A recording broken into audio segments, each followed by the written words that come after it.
সবাইকে স্বাগত ভালোবাসার বাংলাদেশ। আপনারা শুনছেন ঢাকা এফএম 90.4 এক নেশন এক স্টেশন। আপনাদের সাথে আছি বরাবরের মতো আমি তাবাসসুম প্রিয়াঙ্কা, এবং আমার সাথে আছেন বরাবরের মতো লাভ গুরু এতেশাম, এবং আমাদের সাথে তো একজন অতিথি থাকেন, আপনারা তো জানেন। অতিথির গল্পে তো আমরা যাব, তবে তার আগে অসম্ভব ভালোবাসা, দারুণ ভালো লাগে এবং দারুণ শ্রদ্ধার সাথে স্বাগত জানাচ্ছি। থ্যাংক ইউ গুরু। কি নাম আপনার? পারভেজ। পারভেজ, অনেক শ্রদ্ধা এবং সম্মান ভালোবাসার বাংলাদেশে। শুনতে চাই আপনার জীবনের কথা। আপনার সাথে আমার প্রথম পরিচয়টা 2010-এ। আমার বান্ধবীর নাম মেনশন করলে? ও আচ্ছা, তোমার ইভা। ও আচ্ছা, ওকে, আমার ইভা।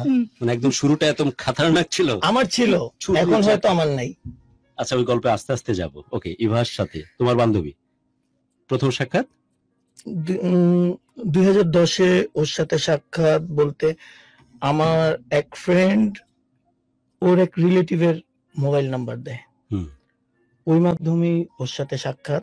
ফার্স্ট সাক্ষাৎ কেমন ছিল বলতো?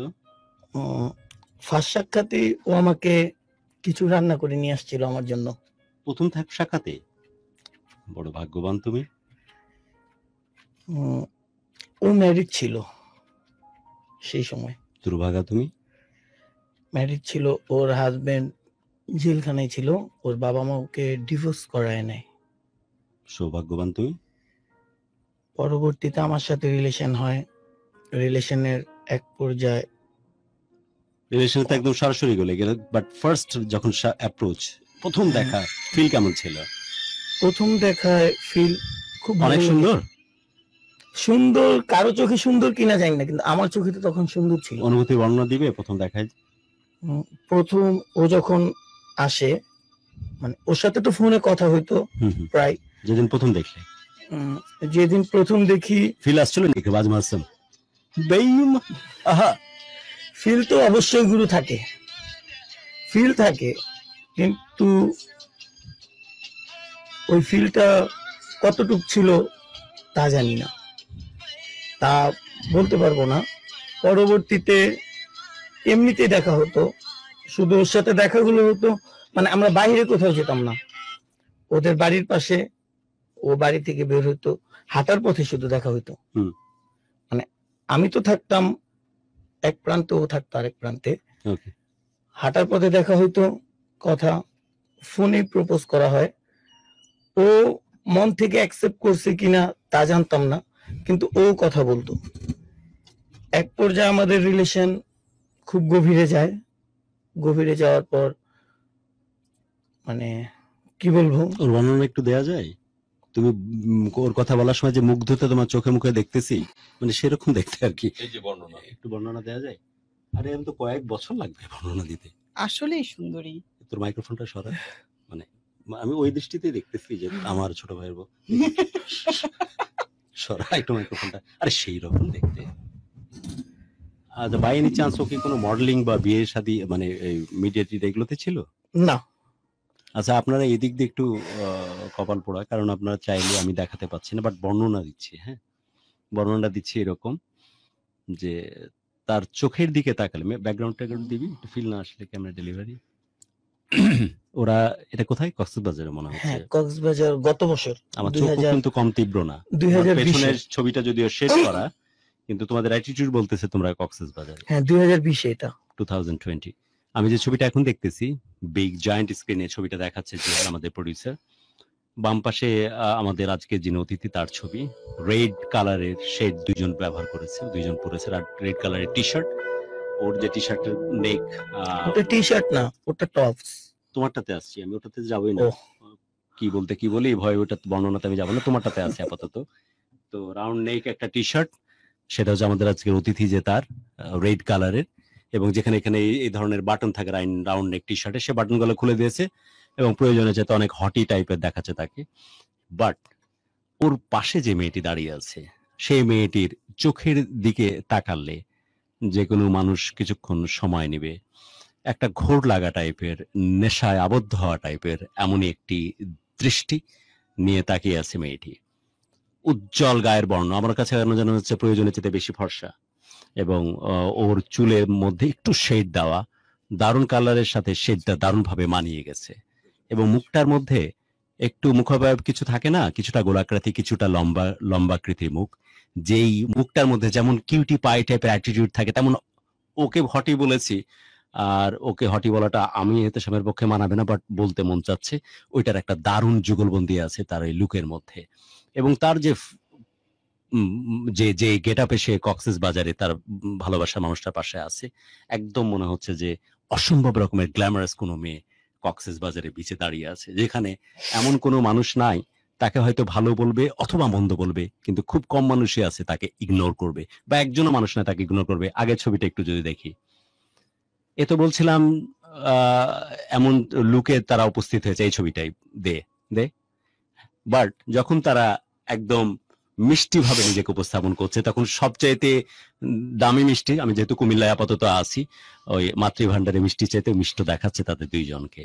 যেমন মিষ্টি দেখাচ্ছে আজকের অতিথিকে রেড একটা জ্যাকেটের নিচে একটা অ্যাশ কালারের টি শার্ট পরা, এবং তার পাশে তার ভালোবাসার মানুষটি ব্ল্যাক জ্যাকেটের নিচে একটা হোয়াইট এবং ব্ল্যাক এর কম্বিনেশনের একটা টপস পরা, এবং সেই মেয়েটির লুক বলতেছে হটি। ব্যাপারটা ছিল অবশ্যই, বলতে একটু দ্বিধান্বিত ছিলাম, বাট এখন কিউটি পায় একটা লুক দারুণ ভাবে আভা ছড়িয়ে যাচ্ছে।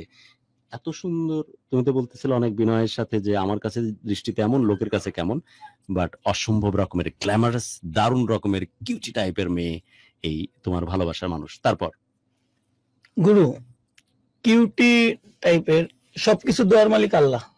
হ্যাঁ, সে তো বটেই। তাকে আমি যখন পাইছি তখন সেরকম হয়তো ছিল না, তুমি বানাইছো পরে? আল্লাহ বানাইছে। আল্লাহ বানাইছে। আমি ওর পেছনে শ্রম দিছি, আমার সর্বোচ্চ দিয়ে আমি চেষ্টা করছি ওকে কিভাবে আরো বেশি সুন্দর করা যায়, আমি আমার সর্বোচ্চ দিয়ে চেষ্টা করছি। আর আমার সর্বোচ্চ দিয়ে চেষ্টা করাটা আমার জীবনে কাল হয়ে দাঁড়াইছে। অনেকে বুঝবে না, একটু যদি ভেঙে বলো চেষ্টাটা কিভাবে করছে। ওকে যেমন মেকওভার করানো, পোশাক পরানো। ওর সাথে তো আমার পরিচয়ের পরে মানে আমাদের সম্পর্কটা ছিল 6 বছর, প্রেমের 5 বছর প্রেমের সম্পর্ক। তোমার নিকনেম কি, কি নামে চেনে সময় সবাই তোমাকে? আচ্ছা, লুকিয়ে বলবো সেটাই বলো, আমি কিছু নামে তো ডাকা উচিত। ও এ ও ওকে, তোমাকে কিছু একটা বলো। পারভেজ। ওকে, পারভেজ। আমি তো বললে লোকে ভাবে যে টেস্ট বদলায় গেছে। পারভেজ, রাইট? হ্যাঁ। পারভেজ, তুমি বলতেছিলে যে আমি চাইবো যে তুমি একটু সিরিয়ালে বলো, হ্যাঁ, ঘন্টার পর্যায়ক্রমে, আগে শেষ গল্পে চলে যেও না। ওকে। আমাদের সম্পর্কটা শুরুর পর আমাদের সম্পর্ক খুব ভালো চলতেছিল, কিন্তু ওর ফ্যামিলি থেকে অনেকটা বাধার সৃষ্টি হয়েছে। তারপরেও আমরা দুইজন দুজনের মতো করে চলছি, মানে অনেক বলতে অনেক সমস্যা হয়েছে আমাদের। এবং আমাদের প্রেমের সম্পর্কটা ছিল ভাঙা গড়া। একটা পর্যায়ে আমাকে বিয়ে করতে চায় নাই। ওকে। আমি রীতিমতো জোর করে বিয়ে করছি। ওকে। রীতিমতো জোর করে ওর আম্মাকে দেশের বাইরে থেকে আনাইছি। ওর আম্মা দেশের বাইরে ছিল, আনা তারপর ওর মাই আমার হাতে তুলে দিছে। আমাদের দুজনেরই পাস্ট ছিল। ওকে। আমাদের দুজনেরই পাস্ট ছিল। পাস্ট বলতে কি আপনিও মানে আপনি, আপনার পাস্টটা কেমন ছিল? বিয়ে টাইপে যায়? হ্যাঁ। আপনিও বিয়ে করেছিলেন আগে? হ্যাঁ, আমার খালাতো বোন। একটু সময় নিচ্ছেন কিন্তু আপনার বিয়ের গল্প বলতে, ওরটা কিন্তু তাৎক্ষণিক বলে দিয়েছি। না, আমি কিন্তু বলছি তোমার পাস ছিল, বাট তুমিও বিয়ে করেছিলে, তাই তো? তোমার খালাতো বোনকে। ওখান থেকে ও আমাকে যেভাবে আমার খালাতো বোনের কাছ থেকে আমাকে ডিভোর্স করায় নেয়, ও নিজেই ডিভোর্সটা করায়। ইভেন নিজে আমাকে লাগতেছে পারভেজ, একদম তুমি যখন এই মেয়েটির সাথে সম্পর্কে যাও, ওই অদ্ভুত সুন্দর মেয়েটির সাথে, তখন তুমি ম্যারিড কিন্তু। হ্যাঁ, আমি ম্যারিড। তবে তুমি 100 মাইল ব্যাকফুটে আছো, কারণ যে মেয়েটির রূপ লুক দেখতেছি কোনো অর্থে তুমি সেটিকে ডিজার্ভ করো না, ওই অর্থে বলতেছি, মাইন্ড করো না, অন্যভাবে নিও না। কারণ অসম্ভব দেখতে সুন্দর এমন একটা মেয়ে, তুমি যেহেতু ম্যারিড, তোমার সাথে বৈবাহিক সম্পর্কে আসার কোনো কথা নাই, বা সম্পর্কে জড়ানোরও কোনো কথা না। নর্মালি এটাই দাঁড়ায় আমাদের সমাজে। এবং তখনও তোমার কিন্তু সেপারেশন হয়নি, না, তাই তো? এই অবস্থায় সম্পর্ক চলতেছে, সম্পর্কটাতে থাকো, তারপর কিভাবে সেপারেটেড হলে তুমি সেই গল্পে যাও। মানে আমি বলছি পর্যায়ক্রমে বলো, একবারে ধাম করে শেষের দিকে চলে যেও না। ক্লিয়ার আমার কথা? বলো। আমাদের সম্পর্ক চলতেছে চলতেছে চলতেছে, ইভা নিজেও জানতো আমি ম্যারিড। ইভা নিজেও জানতো আমি ম্যারিড, আর ওর ব্যাপারটা তো আমি সম্পূর্ণটা যাই নাই। ওর সাথে আমি একটা রিলেশনে গেছিলাম। ওর জানা কি আগে সম্পর্ক ছিল, সেপারেটেড হয়ে আছে? এই তো সেপারেটেড হয়েছে আমার সাথে সম্পর্ক হওয়ারও 2-3 মাস পরে, যখন ওর হাজবেন্ড জেলখানায়।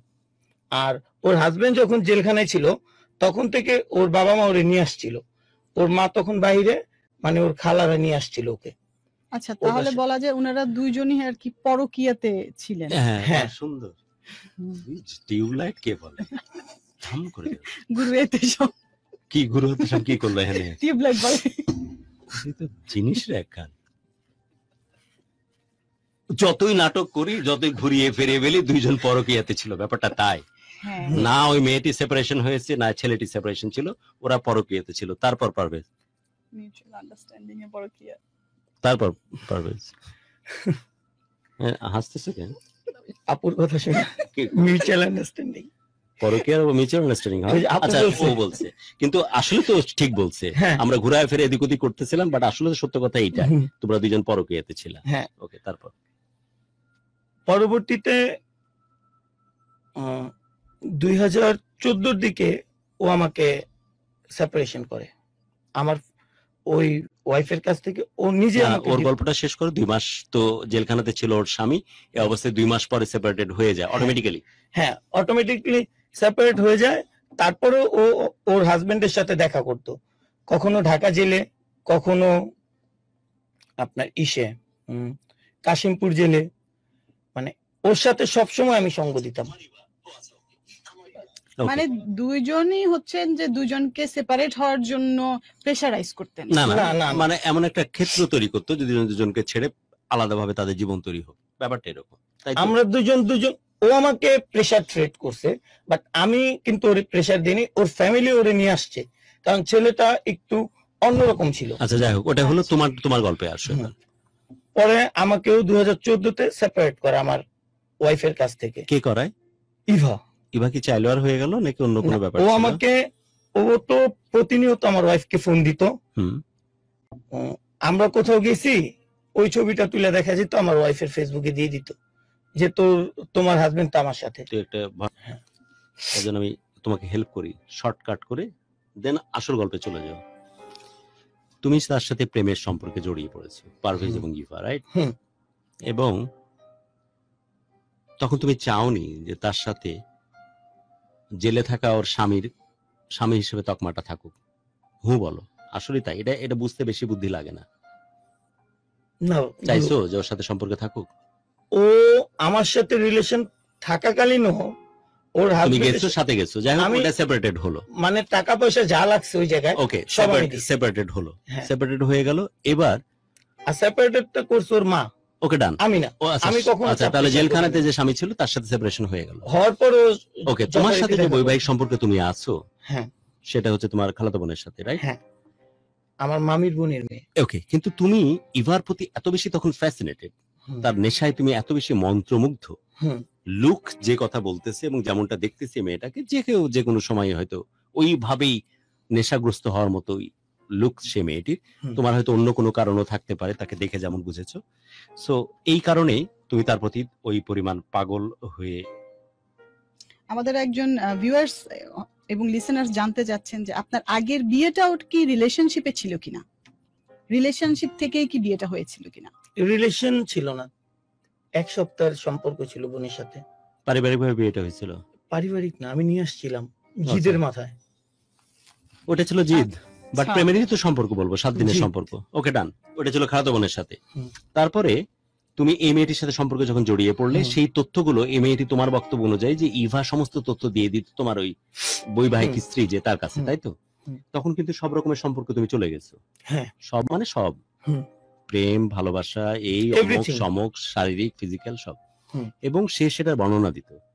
তোমার বরের সাথে আজ এই করলাম, সেই করলাম, এই করার সময় এই করলাম, ওর শরীরে অমুক জায়গাতে তমক আছে, যাতে বুঝিয়ে দিতে পারে তোমার বৈবাহিক স্ত্রীকে যে তোমাকে পরিপূর্ণভাবে তার পাওয়া হয়ে গেছে ইভা, তাই তো? ঠিক বলতেছি না ভুল বলতেছি? দেখো, তুমি না বলাতে আমি কত কিছু বলে দিচ্ছি। এখন মজার ব্যাপার, হ্যাঁ, কষ্টের ব্যাপার, যে মেয়েটি শুনতেছে ব্যাকগ্রাউন্ড থেকে একটু দুঃখী টাইপের, কত কষ্ট লাগে মানুষকে। ওর কোনো দোষ পাইছো তোমার বৈবাহিক সম্পর্কে? কোনো দোষ পাইছো তোমার খালাতো বোনের? না। স্যার, যে ওই ঘরে তোমার সন্তান আছে কয়টা? সাউন্ড আসতেছে ওর? দুইটা। একটা মেয়ে সমস্ত রকমের কষ্ট সহ্য করে রিলিজিয়াসলি তোমার সংসার করতেছে। আমি তোমার খালাতো বোনের কথা বলতেছি, হুম। যে ঘরে জন্ম নিয়েছে তোমার দুইটা সন্তান, বয়স কত কোনটাকার? 11 আর 9। ছেলে মেয়ে দুইটা নাকি? দুইটাই দুইটাই ছেলে। দুইটাই ছেলে, একটা 11 বছর, একটা 9 বছর। ওর ধ্যান জ্ঞান চিন্তা ভাবনা চেষ্টা চরিত্র সকাল সন্ধ্যা সবকিছু তোমাকে ঘিরে আর তোমার দুইজন সন্তানকে ঘিরে, সঠিক? হুম। কোনো দোষ তুমি সাংসারিক জীবনে তাকে নিয়ে পাওনি। না। তার কাছে ধ্যান জ্ঞান উপাসনার জায়গা হচ্ছে তুমি, তোমার দুই সন্তান। কি নাম তাদের বলা যায়? আচ্ছা যাই হোক, তোমার দুই সন্তান রুদ্রমেঘ। রুদ্র এবং মেঘ এবং সেই সাথে পারভেজ, সেটাই হচ্ছে তার জীবনের একটা এবং একমাত্র অবলম্বন, রাইট? হুম। এর চাইতে সংসারকে কেউ কি এত বেশি ভালোবাসতে পারে বলে তোমার মনে হয়? না এর ভাইয়া। চাইতে স্বামীর পূজা কি কেউ আর করতে পারে বলে তোমার মনে হয়? রুদ্র এবং মেঘের মা হিসাবে এর চাইতে ভালো কেউ হতে পারে বলে তোমার মনে হয়? কি কত বড় কপাল পোড়া তুমি, কত বড় অভিশপ্ত জীবন তোমার। সেই তুমি শুধুই তোমার লালসার জন্য, সেক্সুয়াল এক সম্পর্ককে ডিজার্ভ করার জন্য, মাস্তির জন্য এমন একটা মেয়ের সংসারে তুমি ঢুকে গেলে, মেয়ের জীবনে তুমি ঢুকে গেলে। সে মেয়েটি যখন বর্ণনা দেয় ওরকম একটা লক্ষ্মী মেয়েকে, যে মেয়েটির ঘাত দিয়ে পৃথিবীতে সংসার নামের এই বেস্ট রিলেশনশিপ তৈরি হয়, সে মেয়েটিকে শুনতে হয় যে তোমার স্বামী আজকে আমার এইভাবে আমার সাথে মধুচন্দ্রিমা যাপন করেছে। তোমার শরীরে, স্বামীর শরীরের ঠিক থায়ের 5 ইঞ্চি উপরে অমুক জায়গাতে একটা তিল আছে। তখন ভেতরটা কষ্টে ভেঙে জার হয়ে যায়। তুমি মানো কিনা মানো না? জোরে বলো। মানি গুরু। অপরাধ বোধ কাজ করেনি এটার জন্য? এই অপরাধের ক্ষমা আদৌ আসেনি পারভেজ? ক্ষমা নাই, কিন্তু আমি এখনো তার সাথে কম আচ্ছা, বেশি যোগাযোগ বাকি রাখছি। গল্পে যায়। যোগাযোগ এটার কোনো সমাধান না। কি কথা! যারা সংসার জীবনকে, আমি পারভেজের জায়গা থেকে সরিয়ে এসে নিরপেক্ষ জায়গা থেকে কথা বলতে বলেছিলাম, কৃতজ্ঞতা জানাই পারভেজ পেরেছে নিরপেক্ষ জায়গা থেকে নিজের কথাগুলো বলতে। একটা মেয়ে যে রুদ্র এবং মেঘের মা, একটা মেয়ে যে পারভেজের ওয়াইফ, সে মেয়েটির ধ্যান জ্ঞান সকাল সন্ধ্যা কিভাবে তার সন্তানকে মানুষ করবে, কিভাবে পারভেজের শার্ট ইস্ত্রি করে দিতে হবে, খাবার খাওয়াতে হবে, কিভাবে ওকে ঠিক রাখা যায়, কিভাবে আমার স্বামীটা ভালো থাকে, এর জন্য পাগল থাকতেছে। সে মাস্তির জন্য, শুধুই মাস্তির জন্য তার রিপু তাড়না, সেক্সুয়াল ডিজার্নেস কোনোভাবে মেনটেন করতে পারছে না বিধায় আরেক জায়গা থেকে সে বিধায় কাজগুলো করতেছে। আর সেই লক্ষ্মী মেয়েটাকে শুনতে হচ্ছে আরেকজন মেয়ের মাধ্যমে যে তোমার স্বামী আমার সাথে আজ এই কাজগুলো করলো। তোমার স্বামী যখন এই কাজ করে তখন এই করে, এটার জন্য এই করে, তখন একজন বউয়ের পক্ষে বুঝতে কোন রকমের অসুবিধা হয় না তার স্বামী আসলে ব্যভিচারী হয়ে গেছে। ওই মেয়েটির জন্য কতখানি কষ্টের। এক্স্যাক্টলি এই ঘটনা এমন ভাবে ঘটা উচিত যদি কোনো মেয়ে কারোর সাথে এরকম ভাবে বিট্রে করে এবং কোনো ছেলে যদি এই জিনিসগুলো জানে। শেষ হয়ে গেল বড় পৃথিবীটা, শেষ হয়ে গেল এই পৃথিবীটা। পারভেজ, তারপর আর কৃতজ্ঞতা জানাচ্ছি তুমি মন খুলে স্বীকার করেছো যে আসলে ব্যাপারটা এরকম। তারপর ওই মেয়েটি বলল এবং জেনে গেল তোমার স্ত্রী যে আসলে তুমি শারীরিক সম্পর্কে জড়িয়ে পড়েছে। তারপর আমার স্ত্রী জানার পরে ওর বাড়ি পর্যন্ত আসছে, তবু ওর মধ্যে একটা জিত কাজ করছে, মানে ইভার মধ্যে একটা জিত কাজ করছে যে আমি তোরে দেখাই দেব। স্ত্রী জানার পর বাড়ি পর্যন্ত কার? ইভার বাড়ি পর্যন্ত আসছে। আচ্ছা, এসে এসে এবং আমার খালামণিকে নিয়ে আসছিল, ওদেরকে বলছে যে দেখেন এরকম, তো অনুরোধ করতেছে হ্যাঁ যে কিন্তু- ছেড়ে দাও। জেনে গেছে তারপর অনুরোধ করে ছেড়ে দাও, এই তো আমি হুম। ভালো থাকতে চাই আমার পারভেজ রুদ্র মেঘ নেই, এই তো। হুম। আহা, এবং কয়েকবার সুসাইডও করতে নিছে। তোমার স্ত্রী? হ্যাঁ, মৌসুমী 2 বার। যাই হোক, আল্লাহ ওই যাত্রা থেকে বাঁচায় আনছে ওরে। বাঁচায় আনার পরে ইভা 2014-তে তো আমাকে মৌসুমীর কাছ থেকে সেপারেট করা হলো। তারপর আমার স্ত্রী ওর মার বাড়িতে চলে গেল আমার ছেলেদের নিয়ে। চলে যাওয়ার পরে আমার সাথে ততটা যোগাযোগ ছিলই না, নাই বললেই চলে।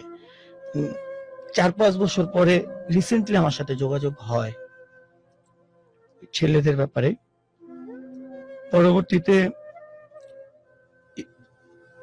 মানে ইভার আমার সাথে সম্পর্ক থাকাকালীনও মানে আরেকটা রিলেশনশিপে জড়ায়। ওর কথা হলো ইভা। এই মেয়ে? ইভা, আচ্ছা, যে মুখিরানি টাইপ আর কি, মানে যে তোমার বউয়ের কাছ থেকে তোমাকে ছাড়িয়ে নিয়েছে, তোমার হ্যাঁ পরকীয়া করতেছো যে হ্যাঁ, মেয়েটির সাথে, ইভা। হ্যাঁ। ওকে। ও আরেকটা রিলেশনশিপে জড়ায়। ওর টার্গেট ছিল যে আমার ওই সংসার নষ্ট করে ও আমাকে বিয়ে করবে না। রীতিমতো আমি ওর ফ্যামিলির থ্রেট প্রেসার করে ওরে বিয়ে করি। ওর ফ্যামিলি বলে এত টাকা কাবিন দিতে হবে, তোমার রিলেটিভ আনতে হবে। Rashan Farabi, thank you. দারুণ ভালো ভালো কথা তুমি লেখো। একটা আরেকটা কথা লিখেছো, ভালোবাসার মানুষকে যত্ন করতে শেখো। ওকে, তারপর? ওর ফ্যামিলি আমাকে বলছে যে তোমার ভাই বা কাউকে আনতে হবে, কারণ মূলত আমার ওই সময় মা ছাড়া কেউ ছিল না আমার ফ্যামিলিতে।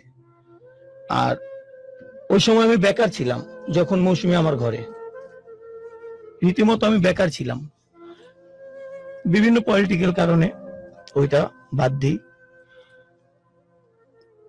2016 সালে ও ইভাকে যখন বিয়ে করি 2016-তে, ইভা যে ছেড়ে দিলে তুমি তোমার স্ত্রীকে দিয়ে ইভাকে বিয়ে করলে? হ্যাঁ, ওকে তো 14-তে ডিভোর্স পেপার সাইন করে ওর হাতে, ইভা নিজে হাতে দিয়ে আসছে আমার স্ত্রীর হাতে, রুদ্রর মার হাতে ইভা নিজে দিছে।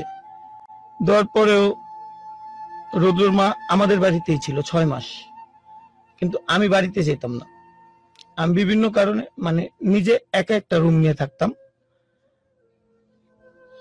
তখন ইভার একটা সম্পর্কে জড়ায়। ওই সম্পর্কটা আমি বুঝতে পারি না যে আমার সামনে বৈশা ওই ছেলের সাথে প্রেম করতেছে বা কিছু বা ঘুরতে যেতেছে। মানে ইভা এমন একটা লোক, আপনাদের সামনে বসে অনেক কিছু করে ফেলবে গুরু, কিন্তু আপনারা ধরতে পারবেন না। পরবর্তীতে 16-তে যখন ইভাকে বিয়ে করি, বিয়ের 1 সপ্তাহ আগে ইভা ডাইরেক্ট না বিয়ে করবে না আমাকে, ও ওই ছেলেটাকে বিয়ে করবে। ওই ছেলের ওদের বাড়িতে আনছে ওর ফ্যামিলির কাছে। আমি আবার একটু উগ্র টাইপের ছিলাম ওই সময়টা। এখন যতটা শান্তশিষ্ট হয়েছি, তখন উগ্র টাইপের ছিলাম বলতে আমার এক ডাকে একটা এরিয়া ভরা কোনো ব্যাপার ছিল না গুরু। তখন ওই ছেলেটাকে যাই করছি করে যেভাবে ছেলেটা সরছে, ছেলেটা সরার পরে আমার বড় ভাই আইসা ইভার সাথে আমাকে 10 লক্ষ টাকা দেনমোহরে বিয়ে করায়। বিয়ের সময় আমি একটা চাকরি নিলাম এই হসপিটাল লাইনে। তখন আমি রিসেপশনিস্ট হিসেবে চাকরি করি। আমার স্যালারি খুবই কম ছিল, 6000 টাকা স্যালারি ছিল। কিন্তু 6000 টাকা থাকলো, এভাবে বাসর ঘরের রাত্রে আমারে বলছিল যে তোর তো আমি বিয়ে করতে চাই নাই, যা কিনা ও এখনো সবার কাছে বলে, তোর তো আমি বিয়ে করতে চাই নাই, তুই তো জোর করে বিয়ে করছিস, তুই তো আমার মন আর জীবনেও পাবি না। তবু কেন যেন ও সংসারটা খুব সুন্দরভাবে গুছাই নিছিল। এবার আমার 6000 টাকা স্যালারি, আর এমনি সেমনি মানে আমার আম্মা আমার ভাই আমাকে চালাইতো। আমার এক বড় ভাই আছে পলিটিক্যালি, সে আমাকে সম্পূর্ণ খরচ দিত। ওইভাবে আমরা চলতাম। আস্তে আস্তে করে প্রথম ঈদ আসলো বিয়ের পরে, আমি আমার বৈবাহিক জীবনে চলে গেছি। এখন প্রথম ঈদ আসলো, ওই সময় মানে দুইজনের একজনের শপিং না করে ঘরের জিনিসপত্র গুছাইছি। ঘরের জিনিসপত্র করতাম। তারপর আমাদের ফার্স্ট ম্যারেজ অ্যানিভার্সারিতেও আমরা সবাইকে দাওয়াত করে, মানে ওই সময় এবার সম্পর্কটা খুব ভালো ছিল আমাদের। মানে একটা বছর মনে হয়েছে যে না, আসলে ওর সাথে যা হয়েছে আমার সাথে যা হয়েছে ও বোধহয় সব ভুলে গেছে, এখন ও সম্পর্কটা কন্টিনিউ ভালোভাবে নিতেছে। মানে ওর অভিনয়টা ধরতে পারিনি। অভিনয় না, অভিনয় করেনি। পিনিক শব্দটার সাথে পরিচয় আছে তোমার? আছে, থাকার কথা তো, তুমি যে বর্ণনা দিচ্ছ তোমার জীবনে। কিন্তু আমি ওইরকমই নাই। আমরা ছিলাম, আমি অনেক খারাপ। পিনিক হচ্ছে না, আমি যেটা সত্যি সেটাই বলি। তোমার সত্যি কথা শুনবো আর আমি কি কোনো দুধে দেওয়া তুলসী পাতা যে আমার কথা আমি বলবো না? আচ্ছা গুরু বলে। পিনিক হচ্ছে নেশার একটু উপরের জাত। নেশাগ্রস্ত না, নেশার উপরের জাত। পিনিক, নেশা তো হচ্ছে নেশা করলো আর ছাড়লো ধরলো। পিনিক হচ্ছে যেটার মধ্যে ঘোরের মতো পড়ে থাকে। সে পিনিক সব রকমের হতে পারে। তুমি যে বর্ণনা দিচ্ছ এই মেয়েটি এবং ছেলে তোমার সাথে যে শারীরিক সম্পর্কের যে একটা সিঙ্ক্রোনাইজেশন, সেটা ছিল একদম সপ্তম আকাশে। তখন ওইটা পিনিকের পর্যায়ে পড়ে। দুজনকে ভালোবেসে কাছে আসতেছো, ভালোবেসে কাছে আসা একটা পর্যায়ে গিয়ে তোমরা ক্ষান্ত দিচ্ছ, একটা পর্যায়ে স্যুপ খেতে চাইনিজে যাচ্ছ, ফিরে আস্তে আস্তে আস্তে আবার ভালোবেসে কাছে আসছো। হঠাৎ খবর দেখতেছো, খবর দেখতে দেখতে একটা দারুণ একটা খবর আসতেছে সামনে, হঠাৎ প্রিয়াঙ্কা চোপড়ার একটা জীবনের বায়োগ্রাফি আসতেছে, এর মধ্যে আবার পিনিকের কারণে তোমরা পরস্পরের কাছে আসতেছো। এভাবে কাছে আসার পরিমাণে দিনে 5 থেকে 7 বার। এই ঘটনাটা ঘটতে থাকে, 1 বছর পার হয় জাস্ট একটা তুড়ুকের মাধ্যমে। তোমার কি ধারণা যে ওটা শুধুই ভালোবেসে ডেডিকেটেডলি তোমার সংসারের কারণে তোমাকে ভালোবেসে তোমার পাশে থাকতেছে, এটা পিনিকের কারণে। পিনিক ছুটে কখনো 1-1.5 বছর 2 বছরের মাথায়। আমি কি বোঝাতে পারছি? তখন সাপ্লিমেন্টারি ব্যাপারগুলো পাশে এসে দাঁড়ায়, যে আদৌ সে তোমাকে ভালোবাসে কিনা, আদৌ তোমার সংসার ওন করে কিনা, আদৌ তোমার সংসারের মধ্যে এই কষ্টের মধ্যে অ্যাডজাস্ট করে সারা জীবন পার করবে কিনা, পিনিকের ক্ষেত্রটা পার হলে। তাই তুমি যখন বলতেছো যে 1 বছর আমি দারুণ ভাবে পাইছি তাকে আমার সংসার সাজানোর জন্য, ওটা পিনিকের ইম্প্যাক্ট ছিল। আমি কি এবার বুঝাতে পারছি নাকি পারিনি? ওকে বলো পারভেজ। পরবর্তীতে আমরা বিয়ের পরই মানে ও 1 মাসের মতো, প্রথম বিয়ের পরে ওর মার বাড়িতে তো 1 মাস থাকছে। ওটা শারীরিক পিনিক, কিন্তু বুঝতে পারছো তো আমি যা বলছি? বুঝছি। Okay.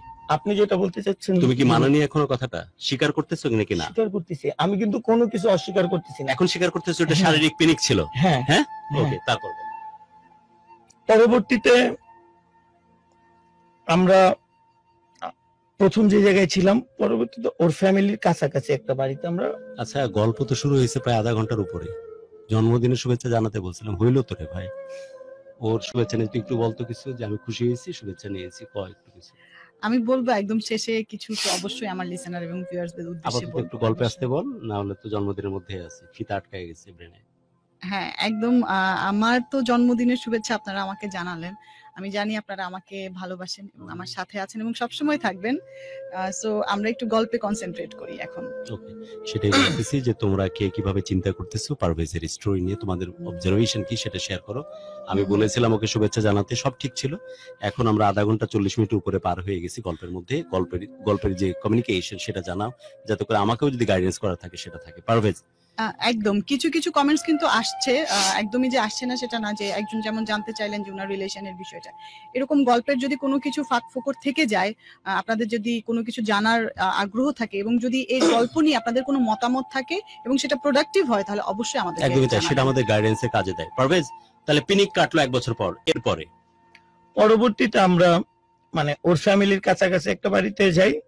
ওই সময় মানে 1 বছর 1.5 বছরের মাথায় আমার যে উকিল দিছিল আমার বিয়েতে, উনি হঠাৎ একদিন আমাকে ফোন না, ওনার 2 মেয়ে আমার বাড়িতে আসে। আমি কেন যেন আবেগের বশে বলে ফেলি যে এই তোদের ব্যাপারে কিন্তু আমি অবজেকশন পাইতেছি, তোরা ভালো হয়ে যা। মানে এটা কিন্তু আমি আন্দাজে বলছিলাম গুরু। এর 4-5 দিন পরে আমার উকিল শাশুড়ি আমাকে ফোন দিয়ে বলে যে বাবা তুমি একটু আসো তো আমাদের বাসায়। ওই সময় আমি পিজি হসপিটালে গেছিলাম যে কোনো একটা কাজে। তাৎক্ষণিক তার বাসায় আমি যাই। তার বাসায় যাওয়ার পরে দেখি যে ইভা ভিডিও কলে কথা বলতেছে একটা ছেলের সাথে। সামনাসামনি দেখো এটা?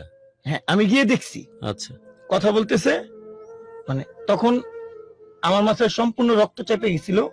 আমি ওরা আঘাত করছি এবং আমার উকিল শাশুড়ি যে তাদেরকে আমি গালিগালাজ করছি। পরবর্তীতে আমার উকিল শাশুড়ির যে মেজো মেয়ে, ও আমাকে কিছু ফুটেজ দিল যে ভাইয়া আপনারে এতদিন বলি নাই, কারণ আপনি তো অগাধ বিশ্বাস করেন, বললো বিশ্বাস করতেন, এই কারণে আজকে আম্মু আপনারে ওরে হাতে নাতে ধরাই দিল। মানে ছবিগুলা এরকম ছবি দিছিল গুরু, যা কিনা আপনাদেরকেও দেখানোর নেই। না সবই তো বলতেছে, একটু হালকা বর্ণনা দিয়ে দাও। মানে কাকে দিচ্ছে ছবি? তোমার সাথে বিয়ের না, বৈবাহিক না, সম্পর্ক না। অবস্থায় না, অন্য কাউকে? অন্য ছেলেকে, সেটা তো সৌদি বলছি, থাকে ছেলেটা। তোমার সাথে বৈবাহিক সম্পর্ক আসতে আরেকজনের সাথে পরকীয়া হ্যাঁ, করছে। 1.5 বছর পরে। হুম। ছেলেটার নাম আভি। সেই পরকীয়াতে ছবি পাঠাচ্ছে তার কাছে। ছবি পাঠাচ্ছে না, ওরা ভিডিও কলে কথা বলতেছে। মানে কি বলবো, ইমোতে আজকাল যা হয় আর কি, কি হয় অনেকটা ওরকম, মানে একদম নোংরা নোংরা পোশাক naked ছবি ধরতে গেলে। দুইজন দুজনের সাথে কথা বলতেছে। এটা দেখার পরে কিন্তু স্বাভাবিক কোন বয়ফ্রেন্ড হোক তুমি বা কি স্বামী অবস্থায়, হোক- তুমি দেখলা কিভাবে? তুমি ঢুকে দেখছিলে ওই অবস্থা? না, আমি তো দেখছি এমনি কথা বলতেছে, কিন্তু ওর যে কথাগুলো বলছে এগুলোর স্ক্রিনশট আমাকে আমার উকিল শাশুড়ির মেয়ে তখন তুমি দেখতেছো যে হ্যাঁ। তোমার এই অবস্থায়, তোমাকে দিছে। দেখলাম, দেখে খুব ভালো লাগলো, এসব এরকম টাইপের কথোপকথন, এটা দেখে তুমি আন্দাজ করতেছো না, আমাকে দেখছো? ছবি দিছে। আরে বলো কি, যে ছবি পাঠাইছে যে সৌদি প্রবাসী ওই ছেলের হ্যাঁ, কাছে? ওই ছেলের সাথে কথা বলতেছিল, ওগুলো স্ক্রিনশট দিয়ে ছেলেটা আবার রেখে দিছে। বুঝতে পারছি। ওগুলো পাঠাইছে, ওগুলো আবার আমার উকিল শাশুড়ির মেয়েকে দিছে। মানে ওরা এমন ভাবে কথা বলতো, মনে হতো যে ইভা ভার্সিটি পড়ুয়া কোনো মেয়ে, কিন্তু আসলে তো 8 পাস 5 পাস। আমি ওরে ভর্তি করছিলাম এইটে, আমার নিজের স্কুলে, আমি যেখান থেকে পাস করছি। এরকম ছবি দেখলে কিন্তু স্বাভাবিক কারো মাথা ঠিক থাকে না। আমি ওর যথেষ্ট মারধর করছি। মারধর করার পরে ও আমাকে পায়ে ধরে মাপছে, বলে যা দ্বিতীয়বার হবে না। আলহামদুলিল্লাহ দ্বিতীয়বার হবে না। আবার সংসারের জিনিসপত্র মানে পুরাতন গুলা চেঞ্জ করলাম। সেকেন্ড অ্যানিভার্সারিতে আমাদের মানে পুরাতন ফার্নিচার গুলো সব চেঞ্জ করলাম। চেঞ্জ করে সব হাতিলের ফার্নিচার গুলো ঢুকালাম ঘরে। কারণ ওই সময় আমি হসপিটালের জবটা ছেড়ে দিছি।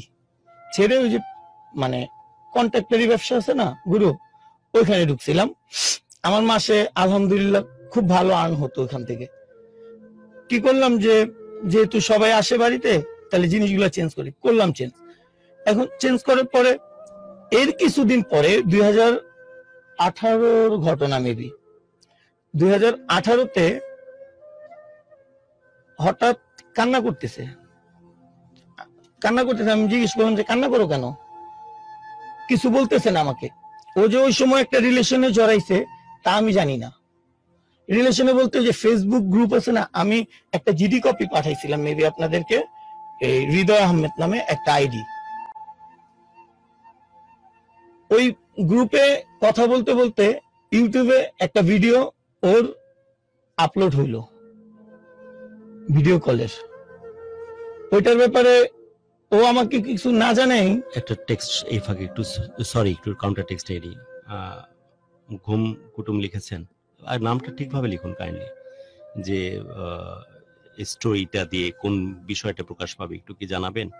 আমরা তো আসলে সচরাচর এই ধরনের স্টোরি তো শুনি না এখানে। আপনার অবজারভেশন জানতে চাই। একটু ওয়েট করি, আমরা দেখা যাক কোথায় নিয়ে যায়। বাট এই কথা আগেও বলেছিলাম যে এইডস নিয়ে কথা বলা বন্ধ হলে কিন্তু এইডস রোগটা চলে যাবে না পৃথিবী থেকে। ভালোবাসা নিয়ে কথা বলা বন্ধ হলে ভালোবাসাটা কিন্তু বন্ধ হয়ে যাবে না। সো যা ঘটতেছে এগুলো নিয়ে কিছুটা তো বলতেই হয় না, যাতে করে আমরা ওখান থেকে প্রয়োজনীয় শিক্ষাটা নিতে পারি। এই ট্যাবুটা কাউকে না কাউকে তো ভাঙতেই হবে। সো একদম চুপ থাকলে ব্যাপারটা এমন না যে কাল থেকে এই ঘটনাগুলো ঘটবে না। প্রচুর ঘটতেছে, অহর্নিশ ঘটতেছে। তো জানতে হবে, এর জন্যই এই গল্পটাকে রিপ্রেজেন্ট করা, এবং সেখান থেকে প্রয়োজনীয় শিক্ষা যদি মনে হয় না আর তো নিয়ে নেবেন। পারভেজ, তারপর আবির যে ঘটনাটা বললাম, প্রথম ঘটনাটা, ওই সম্পর্কটা প্রায় 1-1.5 বছর চলছে ওদের। আমি জানতে পারছি 1 বছরের পরে। আর দ্বিতীয় ঘটনাটা যেটা, ওই যে ফেসবুকে ওর মানে ইউটিউবে ওর ভিডিওটা আপলোড হয়েছে, এগুলা ওরা যখন ডিবি অফিসে গেছে, ডিবি অফিস থেকে বলছে যে জিডি করে আসেন। জিডি করতে বলছে। এখন জিডি করতে গেলে তো ফ্যামিলি মেম্বার কাউকে লাগবে। আমাকে ও তখনও জানায় নাই। পরে ওর এক বান্ধবী ছিল, অপূর্বা নাম, এদিকেই থাকে। ও বলতেছে মানে ও কারো কাছে, ইভা কারো কাছে প্রকাশ করতো না যে ও ম্যারিড। ফ্রেন্ড সার্কেলের কাছেও প্রকাশ করতো না যে ও ম্যারিড। আমাদের বিয়ের 2য় বছরে কিন্তু ও বেবি কনসেপ্ট করছিল, কিন্তু বেবিটাও মিসকেস করে ফেলে আবির সাথে সম্পর্ক যখন তখন। ও কারো কাছে কখনোই প্রকাশ করতো না ও ম্যারিড। পরবর্তীতে থানায় আমি নিজে গেলাম, ভোরবেলা থানায় গিয়ে জিডি করলাম নিজে। তোমার তো আগের স্ত্রীর সাথে কোনো যোগাযোগই নাই না এই সময়? না না, এই সময়টাতে ওই সময়টাই ছিল না। তোমার সন্তানদের সাথেও কোনো যোগাযোগ ছিল না আমি যতদূর জানি? না না ছিল, আমার ছেলে আসতো। সে তো নিজে তাগিদে আসতো, বাট নিজে থেকে কখনো যোগাযোগ করতে না রৌদ্র বা আমি মেঘের সাথে। কখনোই আমাকে যোগাযোগ তুমি করতে দেয়নি। রৌদ্র, মেঘ এবং তোমার স্ত্রী যে, তার কারোর সাথে যোগাযোগ করতে না? না। সেটাই। তারপর মানে কখনোই যোগাযোগ করার স্কোপ ছিল না। আমার ফোনটা প্রতিদিন চেক হতো। ওকে, দুইটা কথা তুমি বলেছো। একটা হচ্ছে যে তোমাকে সেপারেশন করিয়েছে ইভা, আর একটা বলেছো যে তোমার সন্তান এবং বউয়ের সাথে যোগাযোগ করতে দিত না। এই দুইটা কথা শুধু মাথায় রেখো তুমি, হ্যাঁ? সামনে আগাও। পরবর্তীতে আমি থানায় গিয়ে জিডি করলাম। জিডি করার পরে ওই অপূর্বা সহ ও ডিবি অফিসে গেল, সাইবার সেলে গেল। মানে ওরে মানসিক ভাবে যতটুকু সাপোর্ট দেওয়া দরকার, ওই ছেলেটার কথা বলছে। আমি ছেলেটার নাম্বারটা নিয়ে ছেলেটার সাথে কথা বলছি। কিন্তু ছেলেটা ওই সময়ে আমাকে একটা তথ্য দিতে চাইছিল। আমি রাগের বসে ছেলেটাকে গালিগালাজ করে তথ্যটা নেই, যা কিনা রিসেন্টলি ছেলেটা আমাকে বলছে যে ভাই আপনি তো নেন নাই আমার কাছ থেকে তথ্য। আর ওই ছেলেটা একজন প্রফেশনাল হ্যাকার। ছেলেটা একজন প্রফেশনাল হ্যাকার। যাই হোক, ওই ঘটনা থেকে ও আমাকে বলতেছে মানে মানসিক ভাবে বা পুরা মানে এমন ভাবে দেখাইতেছিল ও মানসিক ভাবে পুরা ভেঙে পড়ছে। কিন্তু আসলে যে ওর মনে কি খেলতেছিল এটা আমি কখনোই বুঝতে পারিনি। প্রফেশনাল হ্যাকার কথাটা দুইবার বললে, কারণ কি? মানে একটা অন্ধকার জগতের ছেলে এরকম বোঝাতে গিয়ে? হ্যাঁ, ওই ছেলেটার নাম্বার সহ আমি যাই হোক, অন্ধকার জগতের, অন্ধকার পৃথিবীর একটা ছেলে, তাই বোঝাতে গিয়ে বলছো? হ্যাঁ। তোমার কল্পনা আছে যেসব হ্যাকাররা এখন কি পরিমাণ সম্মানিত হয় এবং পেইড হয়? গুগলের লাস্ট হ্যাকার 65 crore টাকা পেইড হয়েছে কিছুদিন আগে। কারণ এরা হ্যাক তো করে ঠিকই, দিন শেষে এরা হচ্ছে অসম্ভব ক্রিয়েটিভ। এরা পৃথিবীর নোংরামি বাদ দিয়ে ক্রিয়েটিভ একটা এরিনাতে থাকে এবং হ্যাক করে বুঝিয়ে দেয় যে তোমাদের সিকিউরিটি সিস্টেম বা সাইবার সিকিউরিটি কতখানি ভালনারেবল। এই দেখো, আমি চ্যালেঞ্জ করে তোমাদের হ্যাক করে ঢুকে গেলাম। আমি প্রমোট করতেছি না হ্যাকারদেরকে, বাট ইন আদার সেন্স এই হ্যাকারদেরকে ওই পার্টিকুলার কোম্পানি লাইক ফেসবুক, হ্যাঁ, like Google, like others social medium যারা জায়ান্ট, তারা ওদেরকে পারচেজ করে নিয়ে যায়। কারণ ওর ব্রেনটার মধ্যে খারাপ জিনিস করার যেমন ক্ষমতা আছে, সো ওই সিকিউরিটি প্রোটেকশন ওই ছেলেটা আরো বেশি দিতে পারবে, তাই রাইট? ইন্ডিয়ার একটা ছেলে কিছুদিন আগে 65 crore রুপি পেইড হয়েছে শুধুমাত্র গুগলের হ্যাক করে এবং তাদের ফল্ট ধরে, 70টা না কয়টা ভুল ধরে। হ্যাঁ, so this is the thing. তো তুমি যে জায়গাতে প্রেসারাইজ করতেছো অন্ধকার প্রমাণ করার জন্য, of course it's a dark side, but in other sense they are extremely creative. তোমার স্টোরিতে আসো।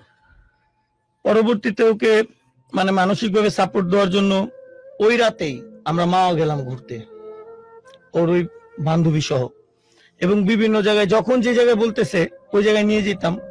কিন্তু সবকিছুর ঊর্ধ্বেও তো আমরা একটা মানে সংসার বা পরিবার, আমার তো সংসার বা পরিবারটা চালাইতে হলে আমাকে একটা পেশা বেছে নিতে হবে, আমার পেশাটার দিকে তো আমার নজর দিতে হবে। ওইখান থেকে ওর এই করলাম। কিন্তু ওই সময়টাও যে ও লুকায় লুকায়া কারো সাথে সম্পর্কে ছিল, এটা আমি কখনোই জানতাম না। আমাদেরকে কনফিউজ করো না পারভেজ। তুমি প্রথমে ছিল জেলখানাতে, এক স্বামী সেপারেট করলে, তোমারে করলো বিয়ে, তারপর গেল সৌদি আরব প্রবাসী একটা ছেলের সাথে 1.5 বছর। এখানে নতুন কেউ নাকি ওই সৌদি আরব প্রবাসী? নতুন কেউ। আরে বলো কি, এ তো মেনেকার গল্প শুনতেছি। হ্যাঁ, তারপর বলো। অন্য ধর্মের একটা ছেলে, নাম সাগর। ওকে, এটা নতুন? হ্যাঁ, ওকে, এটা নতুন। এবং যখন ও হ্যাকিং এর শিকার হয় তখন থেকে এই ছেলেটার সাথে ওর সম্পর্ক। এই ছেলেটা সাথে ওর সরাসরি পরিচয় না, মূলত এই ছেলেটা ছিল ওরই এক বান্ধবীর বেআইনের বয়ফ্রেন্ড।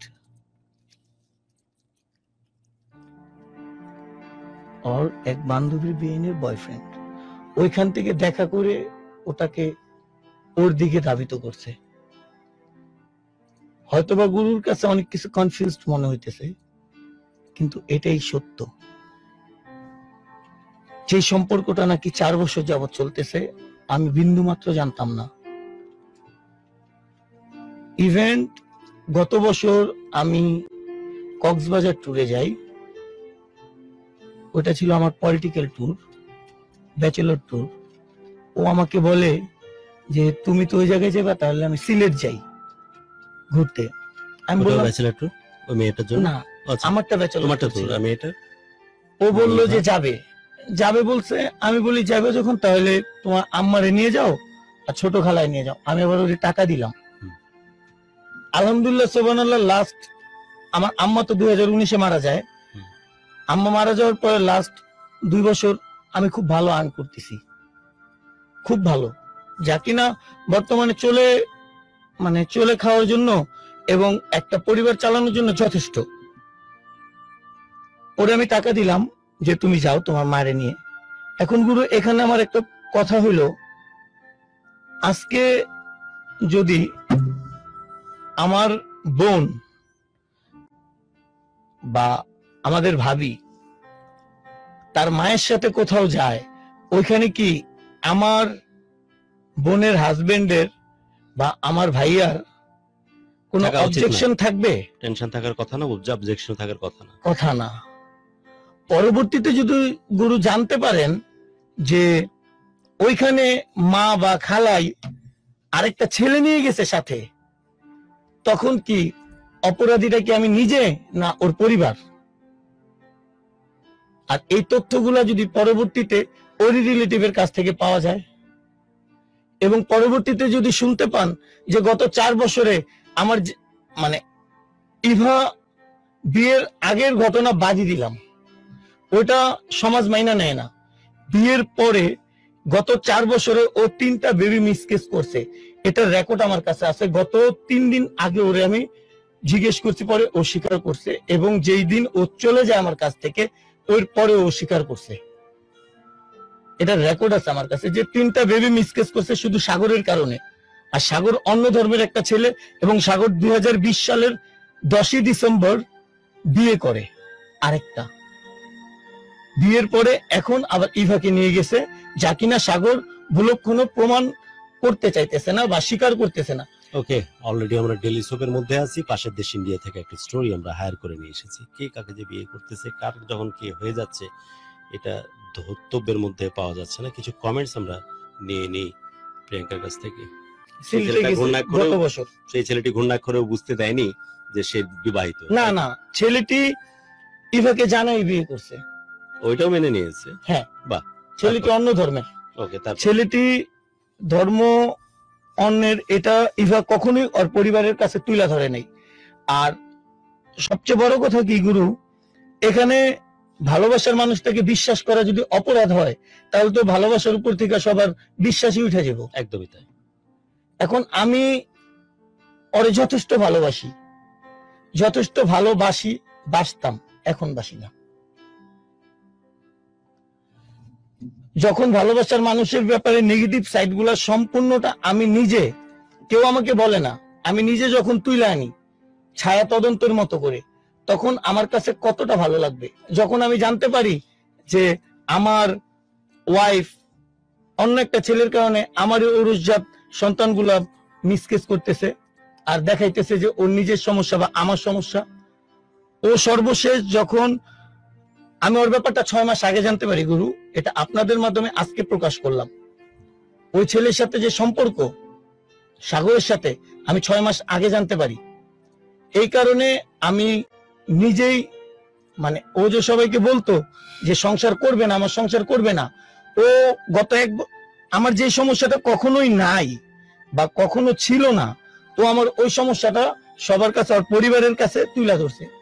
যেমন ওর রিসেন্টলি গত 3 মাস যাবত সবার কাছে তুলে ধরতেছে যে আমি নাকি ড্রিঙ্কস করি, আমি নেশা করি। আমি যদি নেশাই করি, তাহলে আমি আমার অফিসের সময় দিয়ে কিভাবে, আমার অফিসের সবাই মেনটেন করি কিভাবে? তোমার শারীরিক অক্ষমতার কথা আসতো। হ্যাঁ, ও সর্বশেষ 1 বছর যাবত আমাকে সবাইকে বলতেছে যে আমি নাকি সেক্সুয়াল ভাবে দুর্বল। কিন্তু আমার যদি এটা হয়েই থাকে, একটা কথা কি গুরু, যেহেতু এই ফ্লোরটা মনের কথা সম্পূর্ণটা খুলে বলার একটা ফ্লোর, বলো, বা এত খুলেনি কেউ আর আগে। বলো। যে গল্পে যেটা আসবে সেটা তো বলতে হবে গুরু। ও ওর আশেপাশে প্রথমে ওর ফ্যামিলি কি করছে, আমার ব্যাপারে নেগেটিভ সাইড গুলা বলছে। আচ্ছা, আমি যদি শারীরিক ভাবে দুর্বল হইতাম, তাহলে রৌদ্র মেঘ আসলো কিভাবে, আর ওই বা 3টা বা 5টা বেবি মিসকেস করলো কিভাবে? এটা কি কথা তুলে আসে না, উঠে আসে না? ওর ফ্যামিলি যে বলতেছে বারবার যে ওর সমস্যা, আমার সমস্যা, এটি কি মেজর ইস্যু ছিল তোমার ব্যাপারে? লাস্ট এইটাই দেখাইছে যে তোমার সেক্সুয়াল প্রবলেম। যে কোনো একটা সম্পর্কে যাওয়ার আগে কিন্তু দুইজনের মন মানসিকতাটা ওইরকম লাগে, যা কিনা।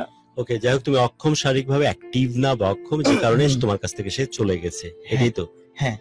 বাকিটা বলো। ও যেই দিন লাস্ট ঘটনা, আমার এক ফ্রেন্ডের অনুষ্ঠান ছিল, ওইখান থেকে আমি রাত্রে আসছি, এই রাত্র প্রায় 2টা-3টার দিকে আসছি প্রোগ্রাম থেকে। আসার পরে আমি দিন দেখতেছি যে আমার ঘরের জিনিসগুলো কমতেছে। ঘরটা তো গুছানো ছিল, আমার ঘরটা যে কিভাবে গুছানো ছিল যদি দেখাইতে পারতাম আপনাদের, তাহলে দেখতেন। সম্পূর্ণ আমি একা মানুষ হয়ে যেভাবে আমার সংসারটাকে গুছাই নিয়েছিলাম গুরু, অনেকে ঈর্ষান্বিত ছিল যে না, ও তো এবারে খুব সুখে রাখছে। রিসেন্টলি ওর ফ্যামিলি এরকমও বলা শুরু করছে যে আমি নাকি ওনাদের মেয়ের কোনো খরচ দিতাম না। কিন্তু আপনি চাইলে অন কলে নিয়ে 2-4 জনকে জিজ্ঞেস করতে পারেন, ওরই রিলেটিভ, ওরই ফ্যামিলির কেউ। কি মাথা নাড়াচ্ছিস? তাকানো যাবে না তোর দিকে? অন কলে নিতে চাইনি তো, তোকে এমনি দেখতেছি, দাড়ির কারণে ভালো দেখাচ্ছে তোকে, তাই। পরবর্তীতে ও সর্বশেষ জানুয়ারি এরকম করতেছে একটা গান দিয়ে একটা তোকে মানে সাগরের সাথে সম্পর্কটা যখন জানতে পারলাম, জানার পরে দেখলাম যে অনেক কিছু হয়ে গেছে এই জায়গায়। আমার ভক্তরা আমাকে খুব পছন্দ করে এবং ভালোবাসে, আমার ভেতরের সমস্ত খবর রাখে। গুরু অবশেষে ধৈর্য ধারণ করতে পারছেন না, মানিক লিখেছো। এবং সেই সাথে অনেক কমেন্টস আসছে, পারভেজ সব বলবো, তোমার তো এই সাহস আছে সব কথা অ্যাবজর্ব করার। জীবনে তো সবই গেছে, এখন কি যে যাওয়ার কিছু আছে না? অ্যাবজর্ব করার শক্তি আছে, এই কারণে মনে হয়েছে যখন আছে। তোমাকে বলতে বলছিলাম যে পারভেজ তুমি ভুলে যাও যে তুমি পারভেজ, তোমার কি মনে হয়? তুমি তখন অনেস্ট কথাটাই বলেছিলে, তুমি কিন্তু অন্যায় কিছু বলনি। আমি অন্যায় করছি, এটা আমি স্বীকার করি। আচ্ছা, আরো অনেকে লিখতেছে, স্পেশালি পারভেজের মুখে ভালোবাসার শব্দটা কেমন যেন একটু বেমানার লাগতেছে, আর এটা ভালোবাসা ছিল না, সবটাই ছিল পুতুল খেলা, যেমনটা লিখতেছে জেরিন জুলি। এবং অবশ্যই পুরো ঘটনাটা নোংরামিতে ভর্তি ছিল। অসুবিধা আছে, কোনো অবজেকশন আছে জুলির এই কথায় পারভেজ? আচ্ছা, আরো টাফ কথা শোনাই। হ্যাঁ, আমি প্রস্তুত, বলো মাইকে বলো। আমি প্রস্তুত, আপনি যা বলবেন সব আমি শোনার বলতেছি না, গোটা বাংলাদেশ যদি মানে বলে কোনো অসুবিধা নাই তো। আমি বলি গুরু, আপনাদের এখানে আসার মূল উদ্দেশ্য আমার যেটা, কেউ যাতে তার ওয়াইফরে আচ্ছা, তাহলে বলতে থাকি, বলতে থাকেন। ওকে। কাউকে একবার মন থেকে ভালোবাসলে তাকে কখনো ঘৃণা করা যায় না, যেমন লিখেছে ফৌজিয়া হক, জীবনটা বাস্তবতা মানতেই হবে বস। আবার লিখেছে ভালোবাসা মানে শুধু তোমাকে আর আমাকে ঘিরে চেনা জানা পাগলামি। আর আপুর প্রতি ভালোবাসা তো আছে জন্মদিনে, আগের বউয়ের কাছে হতে পায়ে ধরে মিলে যা ভাই, দেরি করিস না। আনোয়ার হোসেন লিখেছে। সম্ভব না, তার বিয়ে হয়ে গেছে, এটা কোন ধরনের নিত্য কথা আমরা কমেন্ট করতেছি, এগুলো দেখান। আচ্ছা, দেখলাম তো এই যে কথা বলতেছি। ওকে, মার্সেল তার সুন্দর একটি বউ, দুটি পারভেজ তার সুন্দর একটি বউ। হ্যাঁ হ্যাঁ, আচ্ছা নুসরাত, এখানে একটা নাম আসছে, কমন পড়তেছি নি, কে লিখছে? মার্সেল কে লিখছে? নুসরাত, পারভেজ, মার্সেল তোমার নাম আছে নি? তোমাকে আবিষ্কার করছে, থামো আমি খুঁজে বের করতেছি। তাইলে এবারটা তোমার চিনি, এর আমি ফোনে নিব। মার্সেল কথাটা একটা কোথাও একটা আসছিল, এই যে নিচে নুসরাত যারা। আচ্ছা, এখানে আসছে। চিনলাম না ওকে। আচ্ছা, মার্সেল তোমাকে চিনে তো তাহলে সে। নুসরাত আহমেদ যারা। ওকে, মার্সেল, তুমি কি নামে আটকে গেছো মেয়ে নাম দেখে নাকি? আচ্ছা, মার্সেল দিয়ে আটকাইছো, তাও ভালো। এই নামটা বললেন না। মার্সেলকে তো আমি চিনি না। এখানে লিখছে তার সুন্দর একটি বউ, দুইটি ছোট ছোট বাচ্চা রেখে ইভাকে বিয়ে করেছে। ইভাকে জোর করে বিয়ে করা হয়েছে, জামাই যেমন হয় বউ তেমন হয়। যখন কক্সবাজার ছিল অন্য মেয়ের সাথে ইবা, ও সিলেট ছিল অন্য ছেলের সাথে। এটা একটা দারুণ লার্নিং তোমার জন্য, এমনটা লিখেছে। মানতেছো তো? না, ওকে আবিষ্কার করো না। এটা কি সত্যি? এটা ভুল। আমি আমার পলিটিক্যাল ট্যুরে গেছি, এটার প্রমাণ আমার কাছে আছে। আচ্ছা, যাই হোক, ও লিখেছে, ওকে ও মনে হয় তোমাকে খুব ডিটেলে চেনে। না, এটা তাহলে যে লিখছে। আচ্ছা, যারা আরেকটা লিখেছে তার সুন্দর একটি বউ, দুটি ছেলে, যেটা লিখেছে অলরেডি। আপু আপনাকে অনেক সুন্দর লাগছে, সুন্দর একটু কাস্টমাইজ করে পড়লাম। যারা। আচ্ছা, এই আলাপে আমরা পরে যাচ্ছি, আমরা আগে গ্রুপ গল্পটা শেষ করে নিই, তারপরে এরকম যারা অবজেকশন অথবা যারা অন্যান্য তথ্য দিচ্ছেন আমরা তাদের কমেন্ট গুলি নিয়ে আসবো, কারণ আমিও এদিকে হোয়াটসঅ্যাপে দেখতে পাচ্ছি অনেকে অনেক তথ্য। লিটন লিখেছেন যে কাউকে কাতালে নিজেকেও কাঁদতে হয়, এত কিছু শুনেও আমরা মানুষ হচ্ছি না কেন? আপু আপনি একটু, আচ্ছা, কেউ একটা কামসাগরে ডুব দিয়েছে, কেউ কাউকে ভালোবাসেনি, এটা লিখেছে কাউসার আহমেদ। গুরু, আমি একটু কথাগুলো যে কমেন্ট যে জায়গাতে ছিল তোমার কথাগুলো পারভেজ, সেই কথাগুলো থেকে আমি একটু বিরতি নেওয়ার জন্য ইচ্ছা করে কিন্তু এই ব্রেকে গেলাম, কারণ হজম করতে আমারই প্রবলেম হচ্ছিল, রাইট? বাট বাকি মানুষগুলো কে কিভাবে কথা বলতেছে সবই তো জানতেছে, এটা নিয়ে তোমার কোনো রিগ্রেট নাই। ওকে, শেষ করো। মানে 6 মাস আগে যখন জানতে পারি ঘটনাটা, আমি লোকমুখে শুনতে পাই যে ও চলে যাবে, ইভা চলে যাবে, এবং ইভা এমনও বলছে মানুষের কাছে যে রুম দেখতেছি, ঠিক হলে আস্তে করে চলে যাব তোমার সংসার থেকে। হ্যাঁ, ওর সাথে 3 মাস আগে থেকে আমার খুব ঝগড়া, ইভার সাথে নভেম্বরের 10 তারিখ থেকে মেবি খুব ঝগড়া। ও রীতিমতো আমাকে বাড়িতেই ঢুকতে দিতেছিল না, কারণ আমরা যে বাড়িতে থাকি ওই বাড়িটা হইলো মূলত ওর খালার বাড়ি। ওর খালার বাড়ি, আমি ওইখানে ফ্ল্যাট ভাড়া নিয়ে থাকতেছি। ও আমাকে ঢুকতে দিতেছিল না, ঢুকবা না, এটা না ওইটা না। আমি ঝগড়া হয়েছে, আমি ওর উপর রাগ করে আমার নানু বাড়িতে চলে গেছি। প্রায় 1 মাস নানু বাড়িতে ফ্রেন্ডের বাড়িতে ঘুরাফেরা থাকছি এবং ও আবিষ্কার করে যে আমি একটা রিলেশনে জড়াইছি। আমি মিথ্যা বললাম না। 6 মাস আগে যখন জানতে পারছি ইভা বেবি টিনটা মিসকেস করছে সাগরের কারণে, এবং ও সাগরের সাথে আরো আগে বিয়ে বসার প্ল্যান করছে, কিন্তু সাগর তার ধর্মান্তর হবে না, এই কারণে ওই সময় ওরা বিয়ে করতে পারে নাই। রিসেন্টলি সাগরের সাথে বিভিন্ন জায়গায়, যেই মেয়ে ওর ফ্যামিলি নিয়ে ঢাকার বাইরে ট্যুর দিতে পারে, একটা ছেলের সাথে এক রুমে স্টে করতে পারে, ওই মেয়ে যে ঢাকার শহরে কিছু করে নাই, এর তো কোনোই নেই। মানে অবাস্তব কিছু না। এবং ওর ফ্রেন্ডে বলছে যে ভাই আপনি তো কিছু বলতেছেন না, ও তো আমাদের কাছে কখনোই বলেনি যে ও ম্যারিড। সাগর তো জানতো প্রথম ও আনম্যারিড। আর দ্বিতীয় কথা হইলো, বিভিন্ন আমি যখন ব্যাপারগুলো তদন্ত করে দেখলাম যে আমি সাগরের কল লিস্টটা উঠাইছিলাম এবং ইভার সিম আমি নিয়ে গেছিলাম। ইভার একটা সিম আমি নিয়ে গেছি। ওই সিমে একটা নাম্বার পেলাম যে অতিরিক্ত কথা, ওই ছেলেকে ফোন দিলাম। ওই ছেলে তখন বলছে যে এই মানে সাগর তখন বলছে যে ইভার সাথে তো আমার কোনো সম্পর্ক না, ইভার ফ্রেন্ড, মানে ওর আরেকটা ফ্রেন্ডের নামটা নাই বলি, ওর ফ্রেন্ডের সাথে ওর সম্পর্ক। আর সাগর ওই দিন আমাকে বলছে যে ও 6-8 ব্যাচ। আমাদের কিন্তু একটা গ্রুপ আছে 6-8, SSC 6, HEC 8, ওই ব্যাচ। আর আমি বললাম তুই যখন ওই ব্যাচ, তাহলে তুই গ্রুপে নাই কে?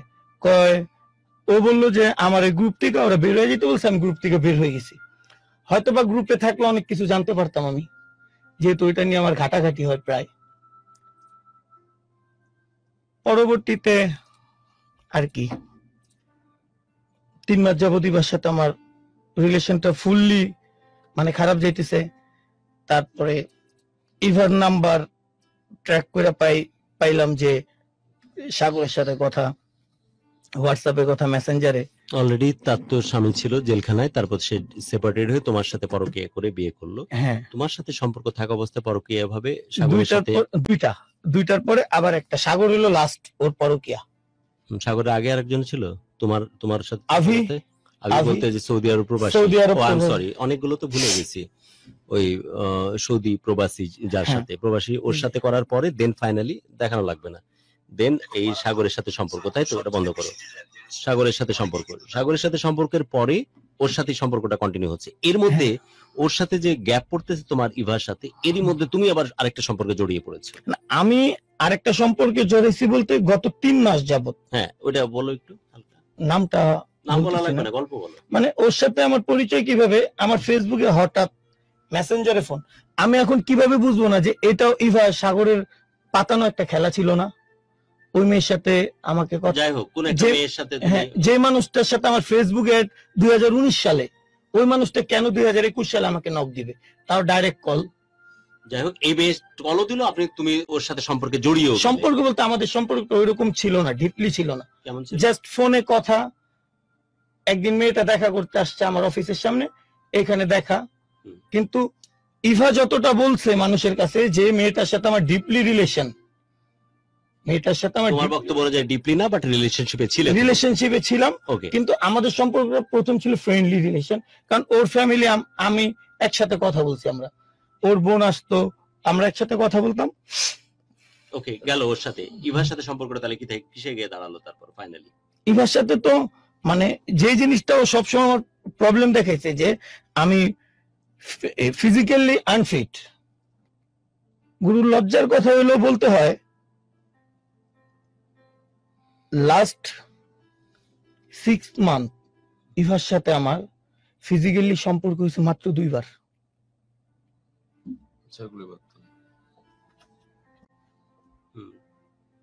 মানে এগুলোই তো আমার প্রবলেম দেখা গেছে। এখন সম্পর্ক কোন পর্যায়ে? এখন ইভা গত 6 তারিখ কোন 6 তারিখ? জানুয়ারি 6 তারিখ আমার মানে আমি অফিসে, ও ঘরের সবকিছু নিয়ে শুধু ফার্নিচার রেখে আদার্স যা আছে ঘরে একটা পানির গ্লাসও রাখা যায় নাই, সব নিয়ে চলে গেছে। এবং ওকে হেল্প করছে এগুলা নেওয়াতে ওর ফ্যামিলি মেম্বার এবং ওর বান্ধবী। এবং ও কোথায় আছে আমি তা জানি, কোন বাড়িতে আছে আমি তাও জানি, বাট আমি আগে বাড়ি নেই। আমি ওর প্রথম 15 দিন বলছি যে তুমি ব্যাক করো, কিন্তু ব্যাক তো করবে না। আমি কান্নাকাটিও করছি অনেক, ওর মার পায়ে ধরে কান্না করছি আমার রুমে। এলাকার লোকজন আসছে, মানে গত 2 মাস, প্রায় 2 মাস হয় নাই, 2 মাস হবে 6 তারিখে আমার প্রায় 1.5-2 লক্ষ টাকা নষ্ট হয়েছে ওরে ব্যাক করানোর জন্য। থানা বলেন, পুলিশ বলেন, সব চেষ্টা করেছে, কবিরাজ বলে মানুষ, তান্ত্রিক ওগুলা বলেন, এলাকার লোকজন বলেন, চারিদিক দিয়ে চেষ্টা করছি। কিন্তু ও কোথায় আছে? কোন এক জায়গায় আছে? ওকে অন্য কোনো সম্পর্কে এখন আছে? ওই ছেলের সাথে আছে কিন্তু ও স্বীকার করে না। সাগরের সাথে আছে কিন্তু ও স্বীকার করে না। আচ্ছা যাই হোক, ওর সাথে আছে, তোমার সাথে সম্পর্ক আর একেবারেই নাই, ফেরাতেও পারে। আমাকে ডিভোর্স দিয়ে গেছে। ও ডিভোর্সও দিয়ে দিয়েছে।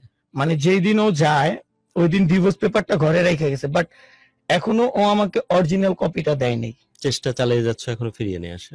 না, আমি ওর আর চাই না,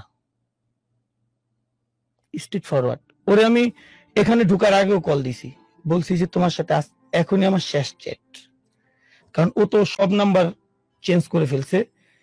ওর সাথে যোগাযোগ করছি যে কোনো, মানে আমার একটা নাম্বার দিয়ে ওর একটা ইমো খোলা, ওইটাতেই ও। সে কি আমাদের প্রোগ্রাম শুনতেছে? না, ও বলছে ঘুমাবে তো অবশ্যই না, প্রোগ্রাম তো শুনতেছে। ও বলছে ঘুমাবে। এবং আমি সাগরের ওয়াইফকে ফোন দিছি, সাগরের যে সমুন্দি তাকেও বলছি যে ভাই আপনাদেরকে তো অনেকভাবে বললাম, আমি কিন্তু কিশোরগঞ্জ সহ গেছি। ওকে, এখন কিসের চেষ্টা করতেছে? এখনো চেষ্টা চালিয়ে যাচ্ছ ইভাকে ফিরিয়ে নিয়ে আসার? আমি ওই যে মেয়েকে আমার জন্য ও বলে গেছে যে এই মেয়ের সাথে সম্পর্ক, তাহলে আমি ওই মেয়েকে বিয়ে করে নিব। ও আচ্ছা, নতুন যে মেয়েটির সাথে? হ্যাঁ, ওকে বিয়ে করে নিব। ওর সাথে চেষ্টা চালাচ্ছ? আমার ফ্যামিলি দিয়ে মিলাই নিব আমি। চেষ্টা চলছে? চেষ্টা না, ওই মেয়ের ফ্যামিলিও আমাকে দিবে, কারণ আমি তো খারাপ না। তুমি? আমি খারাপ না, আমাকে কিভাবে আপনারা খারাপ বলবেন? বলো। আমি তো ইভাকে সর্বোচ্চ দেওয়ার চেষ্টা করছি, এবং ইভাকে যার কাছে যখন গেছে সর্বোচ্চটা দিছো? না, এটা ভুল হবে গুরু। তাহলে আমি ইভাকে সর্বোচ্চ স্বাধীনতা দিছি, এটা কি আমার ভুল? ও যখন যা চাইছে এটা দেওয়া কি আমার ভুল ছিল? ওর আগের ছবিগুলো দেখেন। রিয়েলাইজেশন হচ্ছে তুমি খারাপ না। আমি খারাপ না, সো ভালো। আমাকে খারাপ বানাইছো, ও বানিয়ে দিয়েছে। মানে ভালো জীবন। আপনি হাসতেছেন তো? মৌসুমীর কাছ থেকে কিন্তু ইভাই আমাকে সেপারেট করাইলো। মৌসুমীকে? আপনি তো যেভাবে কথা বলছেন, আপনি ও তোমাকে সেপারেট করিয়ে নিয়ে আসছে তোমার প্রথম যে স্ত্রী, তার কাছ থেকে। ওই তোমাকে আরেকটা কি যেন করাইছে, সেপারেট করে নিয়ে আসছে তোমাকে, এই ইভাই করাইছে। হ্যাঁ। আর একটা লাস্টে কি বললো এখন একটু আগে, কি বললো রে, মিনিট খানেক আগে কি বললো? এক তো সেপারেট করে নিয়ে আসছে তোমার পূর্বতন স্ত্রীর কাছে। হ্যাঁ, তারপরে ও তো 3টা সম্পর্কে জড়াইছে। এর মধ্যে আমার সাথে 6 বছরের বিয়ের সম্পর্কের মধ্যে তো 3টা সম্পর্কে জড়াইছে। আচ্ছা, আমি এখানে একটু কথা বলি। কথাটা আমি বলছি না, এখানে অনেক কমেন্টস আসছে। তো কমেন্টসে কিন্তু আপনি যখন এই কথাগুলো বলছেন, অনেকেই লিখছেন যে আপনি ইভাকে যেভাবে আমাদের সামনে এবং আমাদের লিসেনার এবং ভিউয়ার্সদের সামনে প্রেজেন্ট করছেন, তখন ওখানে বারবার কমেন্ট আসছে যে আপনি কি পরকীয়া করেন নাই? করছি। আপনিও করছেন, তিনিও করছে, ঠিক আছে, কিন্তু না, বিয়ের পরে তো আমি করি নাই। বিয়ের আগে, বিয়ের পরে, ইভার সাথে সম্পর্কের পরে আমার কোনো পরকীয়া ছিল না। কিন্তু আপনার তো প্রথম তো ইভার সাথে তো পরকীয়া হয়েই সম্পর্ক। হ্যাঁ, আমাকে দরকার না, বল না আমি কি করছি। পরকীয়া হয়েই কিন্তু সম্পর্ক, ইভার সাথে আপনার পরকীয়া করেই সম্পর্ক।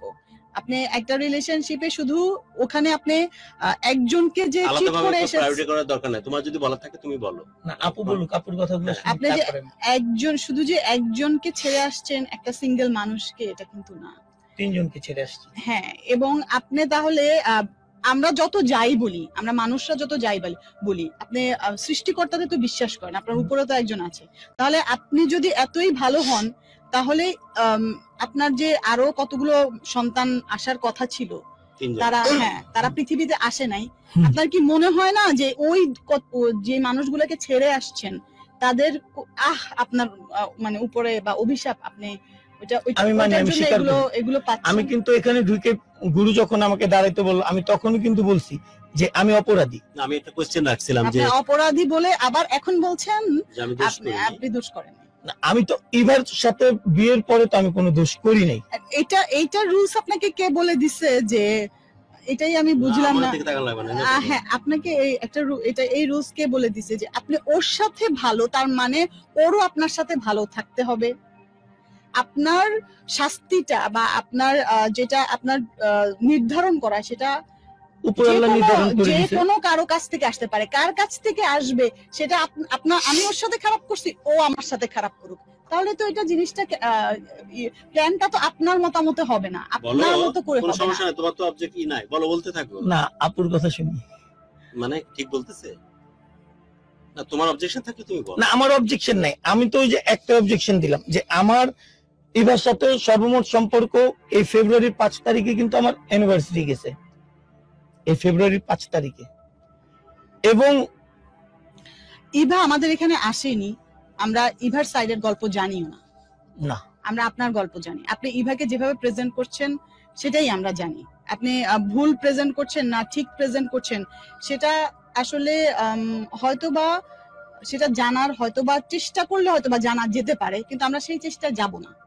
কারণ আপনি আমাদের অতিথি, আপনি আমাদের গেস্ট, আমরা এখন আপনাকে প্রায়োরিটি দিলাম, ঠিক আছে? কিন্তু এটা এভাবে বলাটা আপনার ভালো বা খারাপ সেটা বিচার করার জন্য কিন্তু আমিও বসে নেই, ভাইয়াও বসে নেই, গুরু কিন্তু এখানে বসে নেই, ঠিক আছে? মোটামুটি ভাগে যাচ্ছে। কিন্তু এখানে কিন্তু আপনাদেরকে আপনার এই যে কথাগুলো আমি বলছি, এগুলো কিন্তু সব আমার লিসেনার এবং ভিউয়ার্সদের কমেন্টস এবং টেক্সটের কথাই আমি কিন্তু বলছি। এগুলো কিন্তু এখান থেকেই আসছে, সেটাই তারাই কিন্তু আপনার বিচার বা যেটাই বলেন না যে আপনার কিছু যদি বলা থেকে বলুন। আমিও সেটা বলতে চাইছিলাম, কারণ আমি আরো আগে থেকে ব্যাপারগুলি দেখছি। প্রিয়াঙ্কা যে কথাগুলি আসলে আপনাকে বলছে, এটা আসলে অনেকের কথা যারা আমাদেরকে লাইভে দেখছে, আমাদেরকে শুনছে রেডিওতে, তারা এসএমএস এ জানিয়েছে, হোয়াটসঅ্যাপে জানাচ্ছে। পারভেজকে বলতে দে অলরেডি আমি কয়েকজন আমার সঙ্গে যে কথা বলছিল, কেউ কেউ বলছেন যে একেবারে নিশ্চিত তারা যে আপনি যে একটু আগে কক্সবাজার ভ্রমণের কথা বলেছেন, আপনি একটি রাজনৈতিক দলের সঙ্গে জড়িত আছেন, সেটা না, আপনি একটি আপনার স্ত্রীর সঙ্গে গিয়েছেন। তো এই স্ত্রীর কথা আমরা এখনো শুনিনি। এখন অনেকে অনেক ধরনের তথ্য দিবেন, আপনাকে নিয়ে অনেকে ভালো বলেছেন। কেউ বলেছেন যে পারভেজ ইভার জন্য অনেক কষ্ট করেছে, ইভার ব্যবহার খুব ভালো ছিল না, এবং পারভেজের কথা সত্য, পারভেজ রাস্তা দিয়ে হেঁটে গেছে আর কান্না করেছে। তো সব দিকেই আমাদের বন্ধুরা আপনাদেরকে যারা চিনতেন তারা তথ্য দিয়েছেন। পারভেজ কোনো কাউন্টার স্পিচ তোমার পক্ষ না, সো আপনার কিছু বলার থাকলে আপনি অবশ্যই বলবেন। প্রিয়াঙ্কা যে কথাগুলি বলছে ওখানে আসলে আমাদের অডিয়েন্সের কমেন্ট। আমি বলি ভাইয়া, ওইখানে যে বলছে যে আমি আমার ওয়াইফ নিয়ে গেছি, পলিটিক্যালি না, আপনি চাইলে মানে ওয়াইফ না বান্ধবী নিয়ে গেছে, না বান্ধবী নিয়ে যায়নি, মানে আবার বিয়ে করে ফেলছো না পরে? নিয়ে যায়নি। আচ্ছা, নিয়ে যাও। তখন ও যখন সিলেট, তখন আমি আমার পলিটিক্যাল ট্যুরে তোর গেছি। কনভারসেশন কি শেষ? If you want to continue আর কি।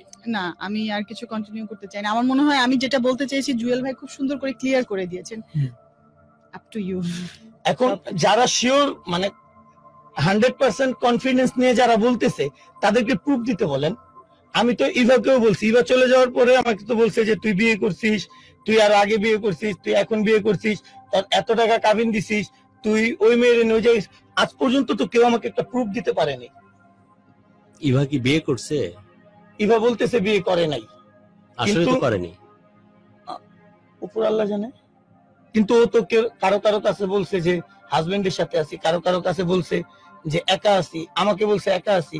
কিন্তু ওর পাশ থেকে যে ছেলের ভয়েস আসে, তাহলে ওই ছেলেকে রাত্রে 2টা 3টা বাজে। বিয়ে ছাড়াও তো ওর কাছে ছেলে বহু আগে থেকে আসে। ছেলেদেরকে অনেক ভালোবাসে তাই, বাট ইট ডাজন্ট মিন কি রে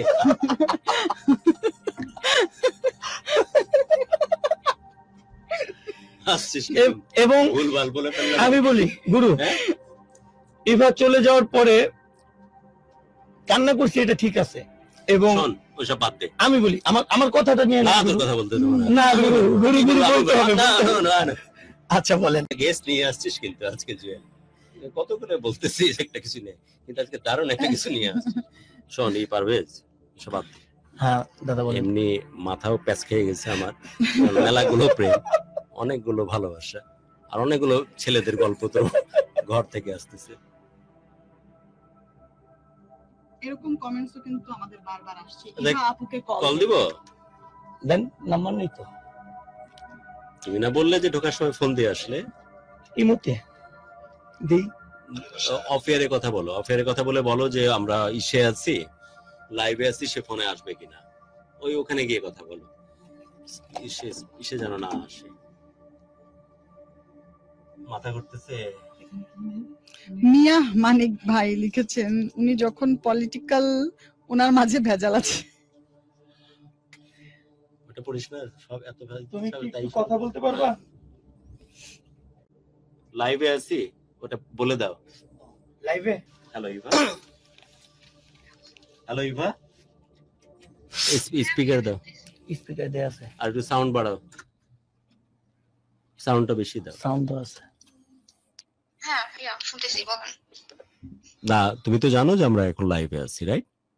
হ্যাঁ আমি আপনার লাইভ শুনতেছি, প্রপারলি ফুল লাইভ আমি শুনেছি। ওকে, আমি তোমার অনুমতি ছাড়াই তুমি সম্বোধন করছি, মেয়ে ঠেরা বুড়া আদমি, এজন্য নিজের অবচেতন মনেই তুমি চুক সম্বোধনটা চলে আসে। অবশ্যই। যেহেতু সবকিছু শুনেছো, তোমার জায়গা থেকে কিছু কি বলতে চাও? কারণ আমার কাছে কেন জানি মনে হয়েছে যে একতরফা ভাবে যখন পারভেজ তার জীবনের কথাগুলো বলছিল। না, জাস্ট আমার এখানে একটাই কথা ছিল যে এই 10 ইয়ার্স আমাদের সম্পর্কের মধ্যে প্রতিটা কথা আমার টপিক নিয়ে বলা হয়েছে, সে তার কোনো টপিক নিয়ে কথা বললো না। সেই কারণেই চেষ্টা করেছি তোমাকে লাইভে নিয়ে আসা যায় কিনা। তোমার অনেক অব্যক্ত কথা থাকতে পারে যেটা পারভেজ, এক্স্যাক্টলি পারভেজ যে জিনিসগুলো হয়তো আন্ডারমাইন করার চেষ্টা করেছে, সেই কারণেই তোমাকে ফোনে নেওয়ার চেষ্টা করা। আমি পারভেজকে সেই কারণে অ্যাপ্রোচ করি যাতে করে তোমাকে কথা বলার সুযোগটা দেওয়া হয়। একটু বলো তুমি তোমার মতো করে। ভাইয়া বললো যে ওনার ওয়াইফের কথাটা বললো, মৌসুমীর কথা বললো, তো সেখানে মৌসুমীকে নিয়ে আসলে কিন্তু ভালো হতো, যে মৌসুমী খুব ভালো জানে তার সাথে রংটা করছে কি, আমি না ও। না তুমি বলতেই পারো না, তুমি তোমার মতো করে এখন ব্যাখ্যা দিতেই পারো। আমি বলতেছি, আমি শর্টই বলি, বলো, লংটা বলো, বলা যাবে না। বলো।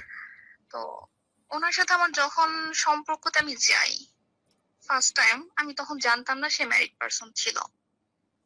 ইভেন সে আমাকে যখন প্রপোজ করে, তাকে আমার পছন্দ ছিল না, আমি তাকে পছন্দ করতাম না।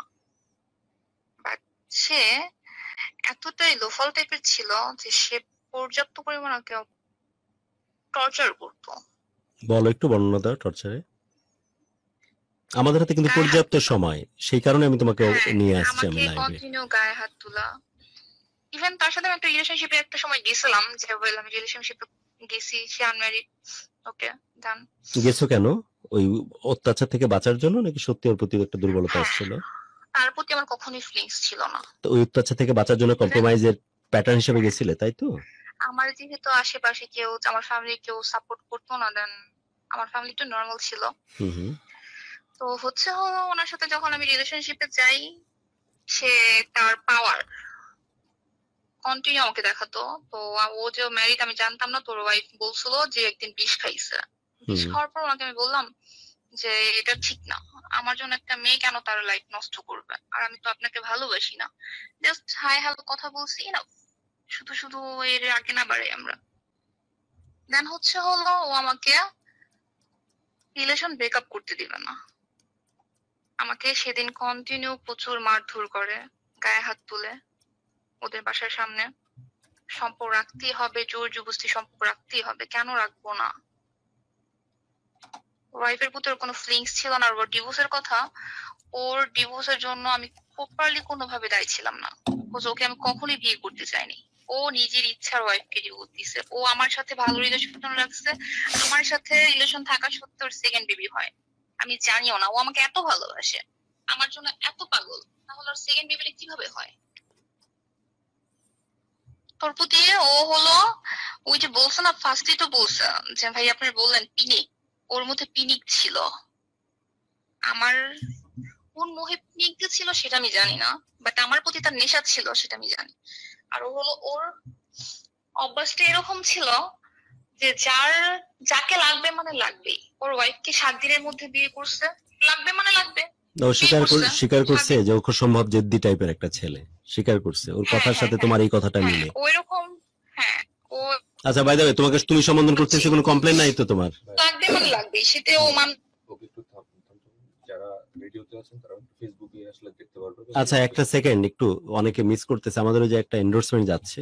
ইভা একটু লাইনে থাকো, আমি একটা ঘোষণা দিয়ে নিই।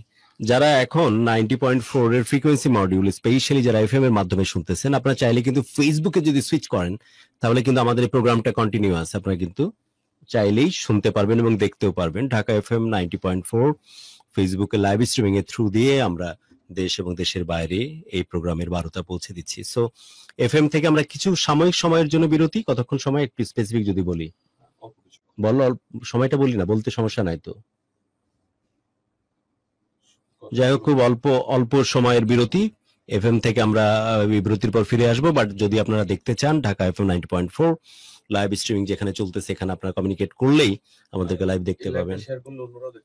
এন্ড অফ কোর্স আমি বারবারই বলি যে প্লিজ শেয়ার করুন, বহু মানুষের কাছে পৌঁছে দিন আমাদের ভালোবাসার বার্তা। কারণ এখানে জীবনের কথা বলা হয়, এখানে কিন্তু কোনো নাটকীয়তা নাই। জীবন যে কত বেশি অসাধারণ, জীবনের রূপ রং আর বৈচিত্র্য যে কত রকম, সেটা দেখবার জন্য ভালোবাসার বাংলাদেশ হচ্ছে দারুণ এক লক্ষ্য। ইভার কাছে যাচ্ছি।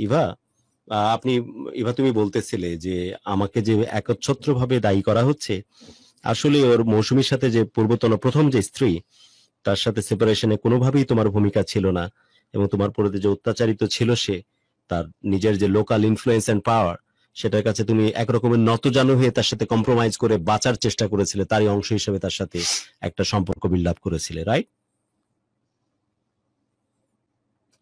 ইভা শুনতে পাচ্ছ? ওখানে ও মিউটে রাইখা ওই ছেলের কাছ থেকে কথা নিতেছে। তুমি ফোন দাও, তোমার ব্যাপারে আরো কথা আসবে, ফোন দাও। ওইটা শোনার সৎসাহস আছে তো তোমার? আমার সব শোনা সৎসাহস থাকলে ফোন দাও। আমার কথা যদিও ওইভাবে এসে থাকে তাহলে কেন আরেকটা ফোন দাও, অন্য কোনো কারণে হয়তো সাউন্ড শোনা যায়নি, স্পিকারে দাও। ওর ওয়াইফাই অফ করে দিছে ভাইয়া, ওর ওয়াইফাই অফ করে দিছে। রিং হচ্ছে ওয়াইফাই অফ করে থেকে? এই মতো কলিং লেখা থাকে না, রিংিং লেখা থাকবে। ভাইরে আমি টেকনো ইন্ডাস্ট্রিতে কাম করি। হ্যাঁ, ও তো কনফিডেন্টলি বলছে যে ও মিথ্যা বলতেছে বিধায় পালায়ে গেছে। না, মিথ্যা বলতেছে বলেনি, বলতে পালায়ে গেছে। আমি কখনো ওর দোষ দিইনি, যেটি করছে ওগুলা বলছি শুধু। না, এটা আমি যেগুলা করছে ওগুলা বলছি। আমি বললাম যে মেয়ের ওই সৎসাহস না থাকলে আমার সাথে ফোনে আসতো না। ও যাবে না, অবশ্যই ওকে পাওয়া যাবে। ওকে, বাকি কথা বলো। বলো, আমরা কিন্তু আছি। ফোন কাটেনি, ফোনটা সামহাউ ডিসকানেক্টেড ছিল। আর আমি একটা ঘোষণা দিয়েছিলাম, কারণ আমাদের একটা এন্ডোর্সমেন্ট চলতেছিল সেজন্য। এখন আমরা ফুল অন ফেসবুক লাইভে এবং এফএম এর যে ফ্রিকোয়েন্সি মডিউলে full on. So dear, you just take your time, যতক্ষণ সময় লাগে তুমি বলো তোমার কথা, বাট সব বলো। হ্যাঁ, তারপর হচ্ছে আমাকে এভাবে প্রচন্ড পরিমাণে ব্ল্যাকমেল করতো, সম্পর্ক রাখতে হবে আমাকে, এরকম ব্ল্যাকমেল জিনিসটাও বললো যে নুড পিক দেন আর অনেক কিছু। তখন আমি জিনিসগুলো বুঝতামই না। তুমি ডিটেলে বলো, হ্যাঁ, খাপছাড়া ভাবে বলো না, সময় আছে কিন্তু আমাদের। দরকার প্রোগ্রামের সময়ের বাইরে গিয়েও আমরা তোমার কথা শুনবো, তুমি বলতে থাকো। তো হচ্ছে এভাবে একটা মেয়েকে যখন জোর জবরদস্তি,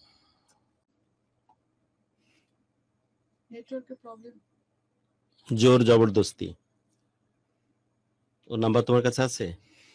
লোকাল নাম্বারটা ওর সাথে যখন বিয়ে, ভাই আমি বলতেছি দিবে না, যখন বিয়ে করতে চাচ্ছিলাম না, হ্যাঁ আমি যখন ওকে বিয়ে করতে চাচ্ছিলাম, তখন ও আমার বাড়ির নিচের মধ্যে মানুষ গরু দিয়ে দুনিয়ার চিল্লাচিল্লি, বিয়ে কেন করবো না, কেন করবো? যে মানুষটা আমাকে রেখে তার ওয়াইফের সাথে বন্ডিং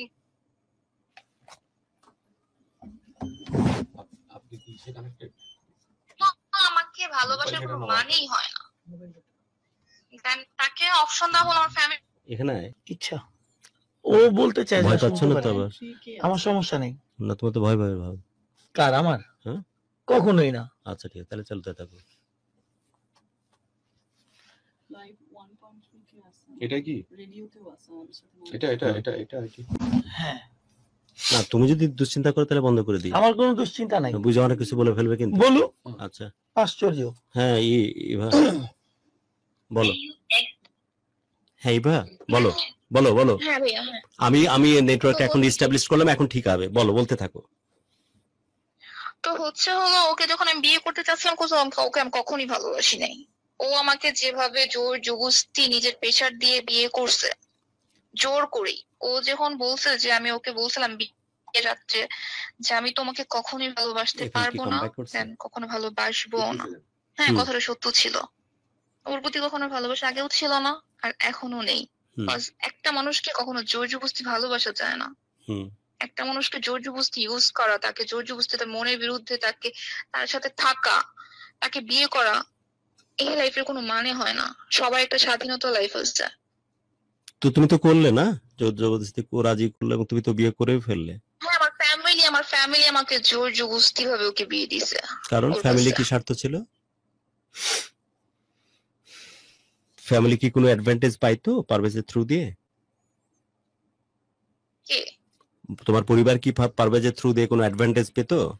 বাংলায় বলেন ভাইয়া। মানে কোনো না, সুযোগ family সুবিধা? হচ্ছে হলো ওইভাবে আমার ফ্যামিলির সামনে শো অফ করছে, হাত কেটে ফেলছে, হাতের রক কেটে ফেলছে, ওর হাতের মধ্যে ও অনেক এগুলো spot আছে, এগুলো দেখে দেখতে আর কি পারেন হাতের। বুঝতে পারছি। ওকে ওকে। হ্যাঁ হ্যাঁ, এগুলা হলো আমাকে একদম ব্ল্যাকমেল, বন্ধ আমার করো। ফ্যামিলিকে ব্ল্যাকমেল করছে। ঘুমের ওষুধ খেয়ে বসে ও আমাকে কি জানি আমাকে ডিস্টার্ব করতে দেখে যাত্রাবাড়ি থানায় ওর নামে আমি 2টা মামলা করছিলাম যে আমাকে এইভাবে কন্টিনিউ ডিস্টার্ব করতেছে। অ্যারেস্ট তো করাই দিছিল। না, তুমি কথা বলো না। ছিল না। ইভেন ওকে ও আমাকে একবার কিডন্যাপ করছিল। কিডন্যাপ করে আমাকে বিয়ে করার জন্য কোর্টে নিয়ে গেছে যে আমাকে জোর জবরদস্তি বিয়ে করবে। কিভাবে কিডন্যাপ সেখানে করলো? আমি কান্না ইভা একটু বলো তো, রাস্তায় যাচ্ছিল, একটু বর্ণনা দাও। হ্যাঁ, আমি রাস্তায় ছিলাম, দোকানে গেছিলাম হুম। ফ্ল্যাক্সি লোড করার জন্য। তোমাকে তুলে ওইখান নিল? থেকে কিভাবে জানি কি ও জানছে, জানার পর সাথে সাথে আয়েশা সিএনজি মধ্যে আমাকে গালের মুখের মধ্যে হাত দিয়ে কোর্টে নিয়ে গেছে। ওর কাছে কোনো মিথ্যা। টাকা ছিল না, মানে কানের দুল, স্বর্ণের কানের দুল বিক্রি করে তারপর কোর্টের ফি দিছে। দেওয়ার পর ও আমাকে বিয়ে করবে। আমাকে বলছে কোনো প্রকার কোনো সিনক্রেট করবে না, জাস্ট সিগনেচার করতে বলবে, সিগনেচার করবে। আর তুমিও কোনো সিনক্রেট করনি, তাই তো? আমি তো চুপ করেছিলাম, কারণ ওইখানে ওই অ্যাডভোকেট ছিল হলো পরিচিত মানুষ। মানে তুমি ভয় পরিচিত পাচ্ছিলে? advocate আশপাশে তো person। বহু লোকজন থাকে, কোর্ট আদালত পাড়ায়, এবং যেখান থেকে তোমাকে হ্যাঁ, কিডন্যাপ পরে করে হচ্ছে নিয়ে হলো গেছে। আমি বলি, পরে হচ্ছে বড় যেটা হলো বড় আমাদের জজ, হুম। মানে বড় অ্যাডভোকেট যে থাকে সেখানে নিয়ে গেছে আমাকে, মানে আমার রায় দেওয়ার জন্য যে আমি বিয়ের জন্য রাজি কিনা। হুম ওনাকে দেখে আমি কিছুটা সাহস পেয়েছিলাম। হুম। সাহস পাওয়ার সাথে সাথে আমি কান্না করে দিচ্ছি। কান্না করে বলতেছি, দেখেন স্যার, আমি তো বিয়ে করতে চাই না, আমাকে জোর জবরদস্তি করে নিয়ে আসছে। এইটা শোনার সাথে সাথে পিছন দিয়ে পারভেজের যত ফ্রেন্ড সার্কেল ছিল সবাই পলাই গেছে। ও তো অপহরণ পরে ওই মামলা হওয়া advocate উচিত তখন, হয়নি? হ্যাঁ, কার নামে? পারভেজের নামে, যেহেতু তুমি জজের সামনে বলতেছো যে তোমাকে জোর করে নিয়ে আসছে। হ্যাঁ, না মামলা হয়নি কেন? ওর ওই যে পার্সোনাল অ্যাডভোকেট ছিল না, অ্যাডভোকেট জিনিসটা মেনটেন করে ফেলছে। টাকার কি কি করছে আই ডোন্ট নো, সেটা আমি জানি না। ওকে। তো আমাকে কি করলো, ওই বড় অ্যাডভোকেট আমার ফ্যামিলিকে, গার্ডিয়ানকে ফোন দিয়ে বললো যে আপনার মেয়ে আমাদের কাছে আসছে, এরকম এরকম প্রবলেম হয়েছে, মেয়ে তো বিয়ে করতে চায় না, আপনারা এসে নিয়ে যান। ওকে। আমরা আসার সাথে সাথে ওর নামে আয়েশা, ওর নামে একটা যাত্রাবাড়ি থানায় জিডি করলাম যে এরকম এরকম হ্যারেস করে। বাট ও থানা পুলিশ ও কাউকে ভয় পাইতো না, যা ছিল সবাইকে মানে কন্ট্রোল করে ফেলতো। ওই যে রাজনীতি করতো, দেন ওর থানার মধ্যে কয়েকটা পুলিশ ছিল, প্রশাসন ছিল, পরিচিত ছিল, কিছু হইলে ফোন দিয়ে কন্ট্যাক্ট করে দিত, মানে ওর প্রবলেম পুরো সলভ হয়ে যেত। মানে এরকম কিছু ভয় পেত না। ইভেন ও ঝুরাইন থেকে যাত্রাবাড়ি আইসা সিনকেট করতো আমার বাড়ির সামনে, আমার বাড়িতে ইটা মারতো, পচা ডিম মারতো, আমি রোডে বের হতে পারতাম না। পার্লারে গিয়ে থেকে বের হইলে আমার চেহারার মধ্যে কালি মেরে দিত, আমাকে রোডে বের হতে দিত না। এরকম ভাবে মেন্টালি টর্চার করতো। আমি কোথাও আমার মা খালাদের সাথে কোথাও যেতে পারতাম না। খালার বাসায় যাবো, ওইখানে কেন গেছি, টোটালি রাফ বিহেভ করতো। আমার খালার বাসার মধ্যে যায় নিজে সিনকেট করছে, আমার খালার আঙ্গুল ভেঙে ফেলছিল ইটা দিয়ে, আমাকে বটি নিয়ে দৌড়াইতো। প্রতিটা জিনিসের প্রুফ আপনি যদি চান, আমি প্রতিটা জিনিসের প্রুফ আপনাকে দিব। ও আমাকে এভাবে মেন্টালি টর্চার করছে যে একটা মানুষের জন্য যে ভালোবাসা আসবে, সেই ভালোবাসাটা আমার ওর জন্য কখনো আসে নাই। ওকে ফাইনালি বিয়ে করেছিল, এই ঘটনা এসে বুঝলাম। আন্ডারস্ট্যান্ড, বাট ওকে ফাইনালি বিয়ে করেছিল এই পরিস্থিতি থেকে পরিত্রাণের জন্য। হ্যাঁ, না না এই আমি ওকে বিয়ে করবো না আমি খাওয়া দাওয়া টোটালি অফ করে দিছি। ইভেন আমি সুসাইডও করতে গেছিলাম যে আমি ওকে বিয়ে করবো না। বাট আমার মা, আমার ভাই, আমার খালারা, আমার 14 গোষ্ঠী সবাই যখন দেখছে যে ওর ওয়াইফকে ডিভোর্স দিয়ে দিছে বা ভালো হয়ে যাবে, এই জন্য আমাকে পা ধরছে। আমার বিয়ের গায়ে হলুদের প্রোগ্রামে আমার পা ধরে বসেছিল পারভেজ, পা ধরে বলছে যে তুমি জাস্ট আমার বিয়ের জন্য রাজি। আমি তো বিয়ে করবো না। ওর কাছে একটা টাকা ছিল না, আমার মা শপিং এর জন্য ওর টাকা দিছে। ওই পাগলামি দেখছে যে মরে যাবে, সুসাইড করবে, এটা করবে ওইটা করবে, খায় না, ঘুমের ওষুধ নিয়ে বসে নিচ্ছে। পরে আমার ভাই আমাকে বলছে যে তুই জাস্ট বিয়েতে রাজি হ। দেন এসব ইমোশনাল রিজন, তোমার পারিবারিক মানুষের ইনভলভমেন্ট এবং তার পাগলামির কারণে বাধ্য হয়ে তখন বিয়ের পিড়িতে বসো তুমি, তাই তো? হ্যাঁ বাধ্য হয়ে, হ্যাঁ আমি বিয়ের পিড়িতে বসি। কিন্তু তোমার মন তো কোনোভাবেই তাকে মেনে নেয়নি, তাই তো? এবং ওর সাথে যে বৈবাহিক সম্পর্কে ছিলে, বৈবাহিক সম্পর্কে ছিলে বা ওর সাথে স্বামী স্ত্রী যে সম্পর্ক ছিল তার আগের বিয়ের পরে কতদিনের সম্পর্ক ছিল বলে তোমার ধারণা, বক্তব্য আর কি? 5 বছর ছিল আমাদের সম্পর্ক। বিয়ের আগে 5 বছর, আর বিয়ের 5 ইয়ার। 16 তে বিয়ে করছি না, 16 তে বিয়ের পরে তোমার সম্পর্ক কতদিন ছিল? বিয়ের পরে 6 বছর হয়েছিল না, 6 বছর, তার মানে সব মিলে 10 বছর, প্রায় 5 বছর 11 মাস। 10 বছর, 5 বছর 11 মাস। আচ্ছা এত ডিটেইলে যাওয়া দরকার না। 6 বছর আগে 4 বছর, 10 বছর সম্পর্ক তোমার। 11 বছর, 10 বছর বা 11 বছর। সো প্রেমের সম্পর্কে যে 4 বছর ছিলে সেটা কিসের ভিত্তিতে ছিলে তাহলে? প্রেমের সম্পর্ক 4 বছর আমি ওর সাথে থাকতেই চাইনি কখনো। আপনি ওকে স্টিল নাও এখন আস্ক করেন যে ওর সাথে কখনো কি আমার লাভ রিলেশন ছিল বা ওর কি আমি কখনো থাকতে চাইছি? ও আমাকে সবসময় জোরজবস্তি রাখছে থাকতে হবে, আমাকে অ্যাসিড মারবে, আমার গালের মধ্যে, এখন আমার গালের মধ্যে স্পট আছে। কিন্তু এই যে বিয়ের আগের একটা ছবি দেখতেছি, বিয়ের আগের একটা ছবি দেখতেছি, অনেক ভালোবাসায় তুমি একদম তার ওই যে সিনেমাতে যেরকম দেখি পাজা কোলে করে উপরে তুলে নেয়, ওই অবস্থাতে তোমাকে দেখতে পাচ্ছি তার কোলে। এটার পিছনে রিজন কি হতে পারে? হ্যাঁ সেটা ছিল ওই যে রাখতে হবে, সম্পর্ক রাখতে হবে, করতে হবে, কেন করবা না?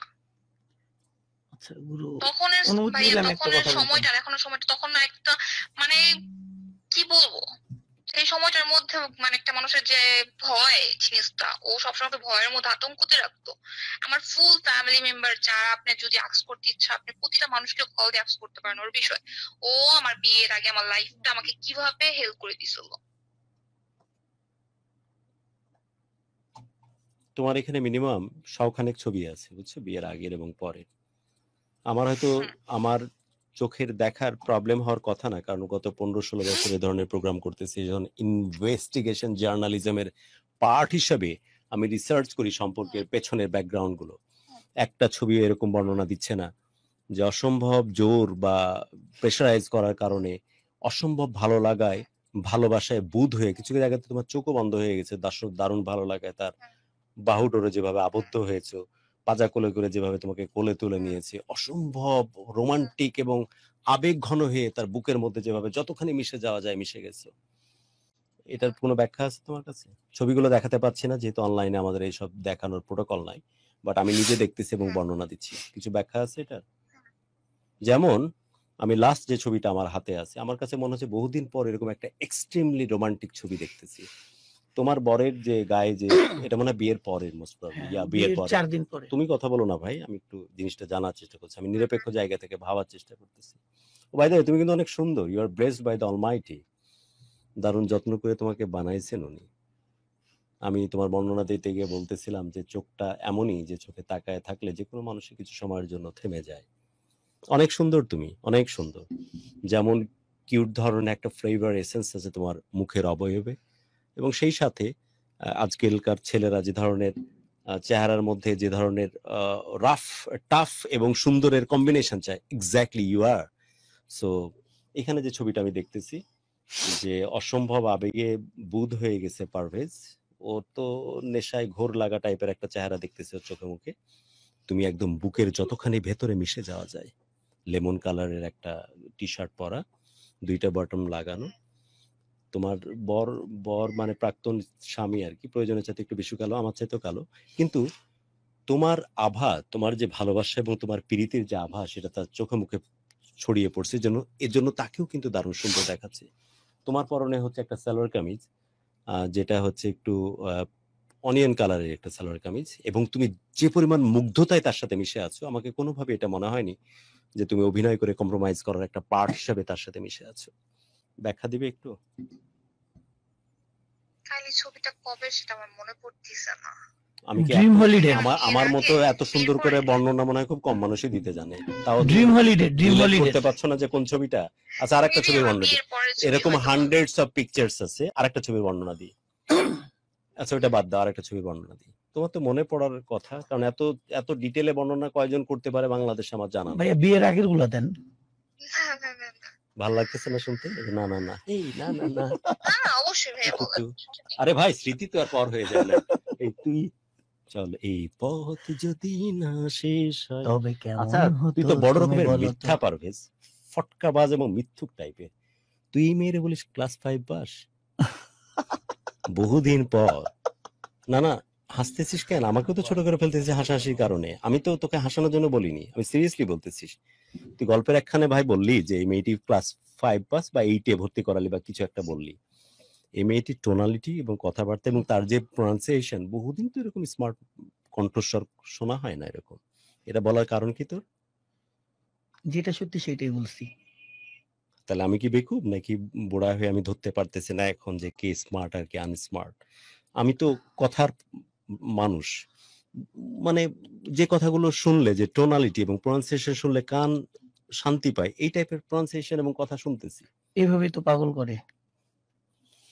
উত্তর পাচ্ছি না আমি। এনিওয়ে, আরেকটা ছবিতে যাচ্ছি। এটা কি বিয়ের আগে না পরে? বিয়ের পরের। যে ছবিটা আমার পার্সোনালি অনেক বেশি ভালো লাগছে। একটু একটু টেলিভিশনটা একটু ঘুরিয়ে দেওয়া যায়, স্ক্রিনটা আমার দিকে একটু ঘোরা না। তুমি প্রয়োজনে চাইতে সুন্দরী ভাই, এর জন্য আমি স্ক্রিনটা দূরে থাকলে দেখতে পাতাম, একটু কাছে নিয়ে আসলাম। আসলেই সুন্দরী তুমি, আর যেভাবে নিজেকে মেনটেন করেছো। পারভেজ তো একটা গরিব আদমি, কত মানুষের না প্রেমে পড়তে বাধ্য। এনিওয়ে, তোমার এখানে যে ছবিটা দেখতেছি, তোমার থুতনির ঠিক ডান পাশে আলতো করে একটা তিল আছে, যে তিলটা তোমার সৌন্দর্যটাকে চমৎকার ভাবে বহুগুণ বাড়িয়ে দেয়। এই তিলটা আমার মনে হয় ফলস তিল, তুমি এমনি ঈদে কাজলের ই দিয়ে বানাইছো, রাইট? নাকি অরিজিনাল? ফেক। দেখো কত কি বুঝি আমি, কিন্তু এই ফেকটাই আমার মনে হচ্ছে যে এক্স্যাক্টলি ওই জায়গাতেই বসলে ঠিক ছিল। এটা জ্যামিতি দিয়ে এত চমৎকার করে মাপ করে বসানো, অন্য জায়গায় বসালে এটা হয়তো ভালো লাগতো না। আর চোখের কথা তো বারবারই বলতেছি, যে চোখে অসম্ভব নেশা, যে চোখের দিকে তাকিয়ে থাকলে এ পারভেজ তো বটেই, একদম উত্তর আমেরিকার কর্নার থেকে শুরু করে মায়ানমারের একদম বাগোদা পর্যন্ত যে কোনো পুরুষই কিন্তু কিছু সময়ের জন্য চোখে আটকিয়ে থাকতে পছন্দ করবে বা স্টে করবে। তোমার চুলটা আলতো করে বাম পাশে ঝোলানো এবং সিল্কি স্ট্রেট চুল, যে চুলটা তোমার সৌন্দর্য এবং তোমার গ্ল্যামারটাকে বহুগুণ বাড়িয়ে দিয়েছে। তোমার ঠোঁট, নাক এবং তোমার মুখাবয়বের মধ্যে একটা পাতলা ভাব আছে, যেটা অনেক পুরুনা, কিন্তু জিনিসগুলো এত পাতলা এবং এত বেশি শার্প, যেটা যে কোনো মানুষকে স্টে করতে বাধ্য করে। তোমার উপরে হচ্ছে একটা জ্যাকেট ব্ল্যাক কালারের, নিচে হচ্ছে একটা হোয়াইট এবং ব্ল্যাক এর কম্বিনেশন, একটা টপস এর উপরের পার্ট মনে হচ্ছে, অথবা সালোয়ার কামিজের উপরের পার্ট হতে পারে। সব মিলিয়ে ইউ লুক গর্জিয়াস। তোমার পাশে যে ছেলেটি দাঁড়িয়ে আছে অবশ্যই পারভেজ, এবং ওর গায়ে একটা লাল কালারের জ্যাকেট, ভিতরে হচ্ছে একটা অ্যাশ কালারের টি শার্ট। বাটনটা ইচ্ছা করে এক বাটন খুলছে, যেহেতু কিছু মেয়েরা পছন্দ করে ভিতরে লোমশ বুক দেখতে, কিন্তু তুমি যে পছন্দ করেন এই বেকুব বুঝেনি, ওইটা না বুঝে উপরের বোতামটা খুলে রাখছে। আর হাসতেছো কেমনে? আমি পারি এদের ঝামেলা সম্পর্কে সবকিছু ঠিক করে ফেলতে, যে সব ও হাসতেছে তুমি হাসতেছো, তার মানে সব ঠিকই আছে মনে হচ্ছে। এনিওয়ে, লাইফ তো এটাই, ভালোভাবে যে কোনো ভাবে ভালো থাকলেই চলে। এবং ওর মুখে খোঁচা খোঁচা দাড়ি, আমি যেমন আমিটা রেখেছি, দাড়ি রাখার কারণে আমাকে মনে হচ্ছে I am just landed from Sudan. হ্যাঁ, কালোর মধ্যে আরো বেশি কালো দেখাচ্ছে। বেকুব, আমাদের দাড়ি রাখতে নাই, কারণ কালো থাকলে আরো বেশি কালো দেখায়। কিন্তু তুই বেঁচে গেছিস সেই কারণে পাশে যে মেয়েটি আছে তার গ্ল্যামারের একটা রিফ্লেকশন পড়তেছে তোর চেহারায়, যে কারণে তোকে ভালো দেখাচ্ছে। দুইজনই মনে হচ্ছে যে কোনো চাপাচাপি জোরাজুরি নাই, দুইজনকে দেখে মনে হচ্ছে। ছিল আমাদের ছবিটা না ভাইয়া? কোথায় এটা? বান্দরবন। বান্দরবন। এবং দুইজনকে মনে হচ্ছে এখানে চাপাচাপি জোরাজুরি কিছু নাই। দুইজন প্রকৃতির কারণে হোক আর ভালো লাগার কারণে হোক, দারুণ ভালো লাগায় দুজন আবেশ হয়ে আছে এবং চোখ বন্ধ হয়ে আসতেছে আধো আধো, অসম্ভব ভালো লাগায়। তোমার কমেন্টস জোর করে তা না, একটু তো ঠিক বলছে এত বর্ণনার পর, তুমি তো মনে করতে পারছো। না না, সেটাও ছিল। যাক, এত কষ্টের পরে এটা অন্তত স্বীকার করলে যে ভালো লাগাটাও ছিল এই ফাঁকে, তাই তো? ছিল। এবার ব্যাক টু ব্যাক কিছু কোয়েশ্চেন ডিয়ার তোমার কাছে। ওকে, তার মানে তুমি স্বীকার করলে যে তোমার সাথে ওর ভালো লাগার ব্যাপারটাও ছিল। তুই তো অন্তত শান্তি পালি না পারহেজ, ছিল। যে তোর যে আগে বউ ছিল এখন সম্পর্ক নাই, সেপারেটেড, কিন্তু সেই মানুষটি তোকে একেবারেই তোর যেটা দাবি কর, তুমি বলা হচ্ছে আমি তো আমার বহুত প্রবলেম, তুই চলে আসে কখন, ভাইয়া, তোমার যেটা দাবি ছিল, তুই বলতে পারেন না পারি সবাইকেই, বাট এটা খারাপ জিনিস মিডিয়াতে। তোমার যেটা দাবি ছিল যে এই মেয়েটি আমার তোমার সাথে শুধু ছলনা করছে বা সে যেটা বর্ণনা তুমি দিচ্ছিলে, বাট এই মেয়েটি কিন্তু তোমাকে ভালো লাগা বা সফট কর্নার বা ভালোবাসাটা তৈরি হয়েছিল বলেই মেয়েটি অ্যাকনলেজ করতেছে, রাইট টিফা? হ্যাঁ, ওকে অবশ্যই। সে ওকে, আমার হাজবেন্ড ছিল। এই জন্য তোমার ওই দুর্বলতাটা তৈরি হয়েছিল, যেটা ছবির বর্ণনা একটার পর একটা দিতে গিয়ে এক পর্যায়ে তুমি স্বীকার করলে, ভালো লাগলো। আমাদের আমাদের 6 বছর সম্পর্কের মধ্যে সেটাই ফার্স্ট আমাদের হানিমুন বলি, ট্যুর বলি, যেটাই বলি, মানে সেটা ছিল ফার্স্ট আমরা ঢাকার বাইরে গিয়েছি। এবং তোমার কণ্ঠস্বরে সেই তৃপ্তি কিন্তু ঝরে পড়তেছে, তার মানে তুমি ভালো লাগাটা ছিল। ওকে, এবার ব্যাক টু ব্যাক কয়েকটা প্রশ্নের উত্তর দাও তুমি। অবশ্যই। তোমার ছবি দেখাই তো শেষ হচ্ছে না, অনেক হান্ড্রেডস অফ, কে দিল এই পিকচার গুলো, কি দিছস? এটা তো আর আমরা এসে নিতে পাচ্ছি না। আচ্ছা, বাই দ্য ওয়ে, কখনো কি মডেলিং এ ট্রাই করছো নাকি? আর প্রচুর রিকোয়েস্ট আসতেছে যে একবার যদি দেখতে পেতাম এটিকে যেভাবে গুরু বর্ণনা দিচ্ছে। এটা দেখানো যাবে না যেহেতু ওর অনুমতি নাই। মডেলিং এ কখনো ট্রাই করছো নাকি? আমি বলছি না তুমি মডেলিং এ চলে যাও, বাট ট্রাই করছো নাকি? তোমার অ্যাটিটিউড, না ভাইয়া, তোমার শার্প এন্ড ফিচার এবং the way you approach yourself, specially your attitude, special attitude and your gesture, মনে হচ্ছে যে কখনো না কখনো, কোন জায়গাটা বান্দরবানের মনে হয় যে সাঙ্গু নদী, ওইটা ওইখানেও ওই যে ওই একই ড্রেসে, বাট এবার ব্যাক টু ব্যাক দুইজন পিঠ এভাবে রেখে। তুমি কি ভিডিওতে দেখতেছো নাকি আমাদেরকে রেডিওতে শুনছো? না আমি শুনছি। ভিডিওতে দেখতেছো না, তাই তো? আমার হেডফোনটা নষ্ট হয়ে গেছে, দেন হচ্ছে আমি শুনতে পাচ্ছিলাম না, দেন ভিডিও দেখছি না। ও ভিডিওতে না, রেডিও ট্রাই করছি বাট আমি কানেক্ট করতে পারছি। ওকে, না অসুবিধা নাই, ব্যাক টু ব্যাক পিঠ রেখে ছবিটা তোলা। আর ওর দিকে আমার চোখ যাচ্ছেই না, কারণ আমার মতোই ইম্পোর্টেড ফ্রম সুদানে কে তাকায় যখন সৌদি আরব সামনে দাঁড়ানো, তাই তোমার দিকে আমার চোখটা এদিক সেদিক সরতেছেও না।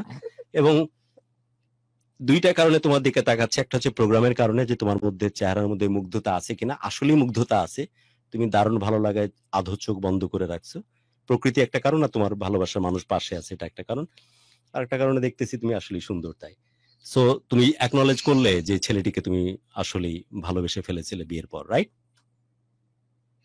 ওকে, কয়েকটা ব্যাক টু ব্যাক কয়েকটা কোয়েশ্চেন অ্যান্সার দাও। ফার্স্ট কোয়েশ্চেন, তুমি কয়টা ছেলের সাথে সম্পর্কে জড়িয়েছো পারভেজ বাদ দিয়ে? সত্যি কথা বলো কিন্তু, অনেক দরদ দিয়ে তোমাকে তোমার মতো করে আমি দেখেছি। আরেকবার বলি, অনেক দরদ দিয়ে আমি এতেশাম তোমাকে তোমার মতো করে দেখেছি কিনা, সঠিক না বেঠিক? তাহলে আমি ডিজার্ভ করি, সত্যি কথা বলবে তুমি আমাকে। বলো কয়টা মেয়ে ছেলের সাথে তুমি সম্পর্কে জড়িয়েছো আজ অবধি পারভেজ বাদে? কয়টা ছেলের সাথে সম্পর্ক জড়িয়েছি সেরকম কিছু না। একটা ছেলের সাথে আমার ফেসবুকে ওই যে বলছে আভি, ওর সাথে আমার সাগর, একটা সময় হলো আমার কাজিনদের সাথে। না বর্ণনার প্রয়োজন, আমি শুধু ব্যাক টু ব্যাক কিছু কোয়েশ্চেন জানতে চাচ্ছি। সাগরের কথা বলছো নাকি সৌদি প্রবাসী ওইটার কথা বলছো? সৌদি প্রবাসী। ওকে ওকে ওকে, আচ্ছা, তোমার আগের পূর্বতন একজন স্বামী ছিল, তারপরে হচ্ছে সৌদি প্রবাসী যে সেই ছেলেটি, সাগরের যে প্রসঙ্গ আসছে সেটা?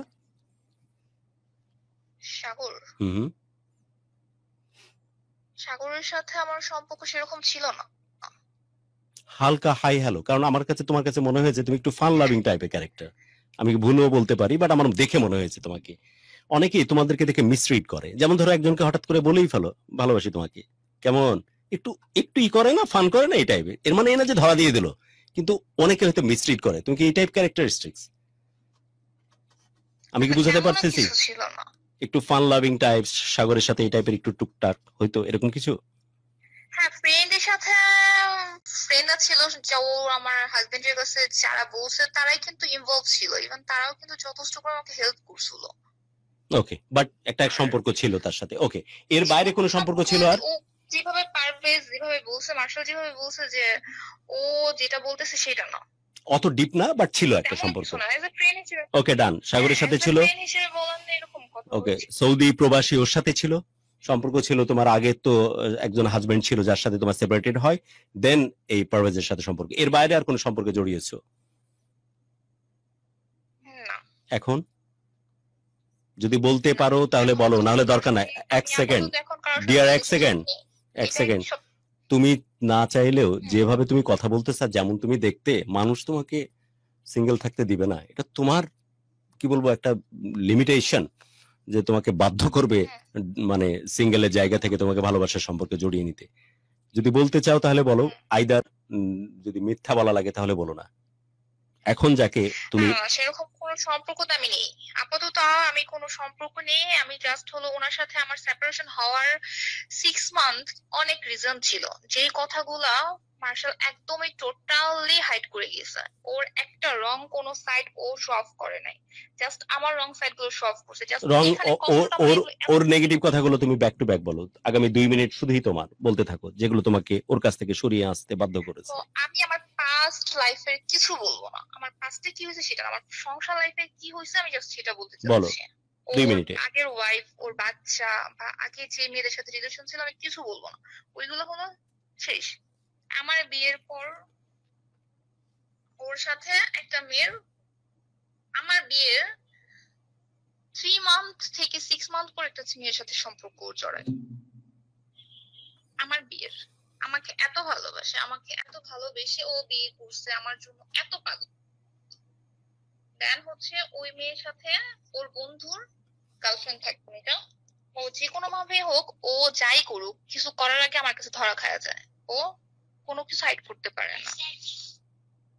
তো ওই মেয়ের সাথে ও সম্পর্কতে যায়, এটা নিয়ে আমার বাসার মধ্যে অনেক প্রবলেম হয়, ঝগড়াঝাটি, মারামারি। ওই মেয়েকে বিয়ে করবে, আমাকে এই জন্য অনেক মারধর করে। তো এইটা হলো প্রথম কারণ, জোর প্রতি আমার ফিল কখনই আসে নাই, ঠিক আছে গুরু। তো ওই মেয়ের সাথে ও কন্টিনিউ দেখা সাক্ষাৎ করে, আমাকে এভাবে হাইড করে, আমার ঘরের মধ্যে খাবার টাবার কিছু দেয় না, রান্না বাড়া হচ্ছে না, আমি আমার বাবার বাসায় পড়ে থাকি সব সময়, ওর মতো করে কন্টিনিউ করে। তো একটা সময় যখন আমি দেখলাম যে আমি সহ্য করতে পারতেছি না, যে না, ওর ফার্স্ট ওয়াইফের সাথে ও যা করছে সেম ঘটনাটা ও আমাকে দিব। যেহেতু আমার বিয়ের 6 মাস পরে অন্য মেয়ের সাথে তোমার সম্পর্ক হতে তুমি চলে গেছো, তো আমার প্রতি কোনো ভালোবাসাই তোমার না, তোমার সাথে থাকার কোনো মানে হয় না। এমনিতে তো আমি বিয়ে করতে চাইনি, দেন তুমি বিয়ে করছো, তোমার ইচ্ছা ছিল বিয়ে করছো, বিয়ে শেষ, ডিভোর্স দিয়ে দেবো, আমাকে ডিভোর্স দিতে দিবে না। ওই মেয়েকেও রাখবে, আমাকেও রাখবে। ওই মেয়ে আমার থেকে যথামতো সুন্দর ছিল, আমার ভারসাম্য যতটুকু আমি বলি।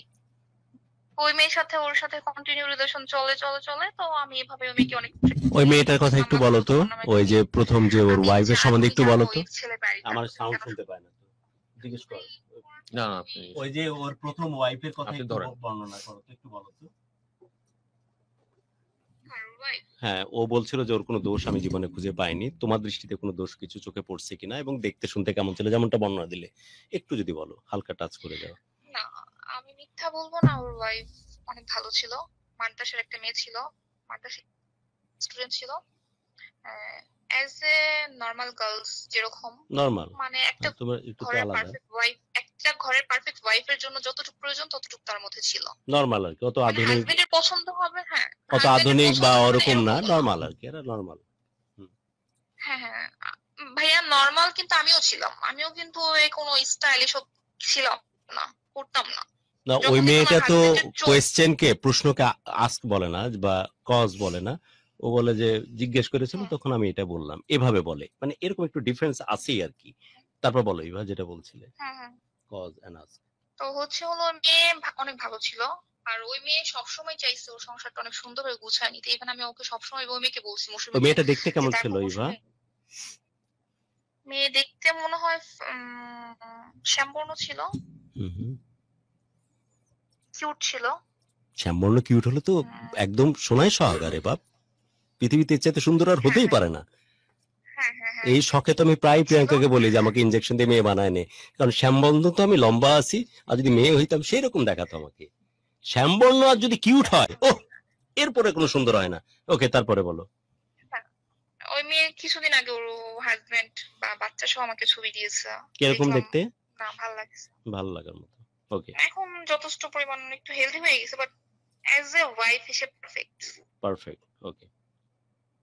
হ্যাঁ, বাট ওর চোখে কেমন লাগছে আমি সেটা জানি না। ওকে, ওর সম্বন্ধে তুমি বর্ণনা করতেছিলে, আর 1 মিনিট সময় আছে, যদি বলো ওর সম্বন্ধে।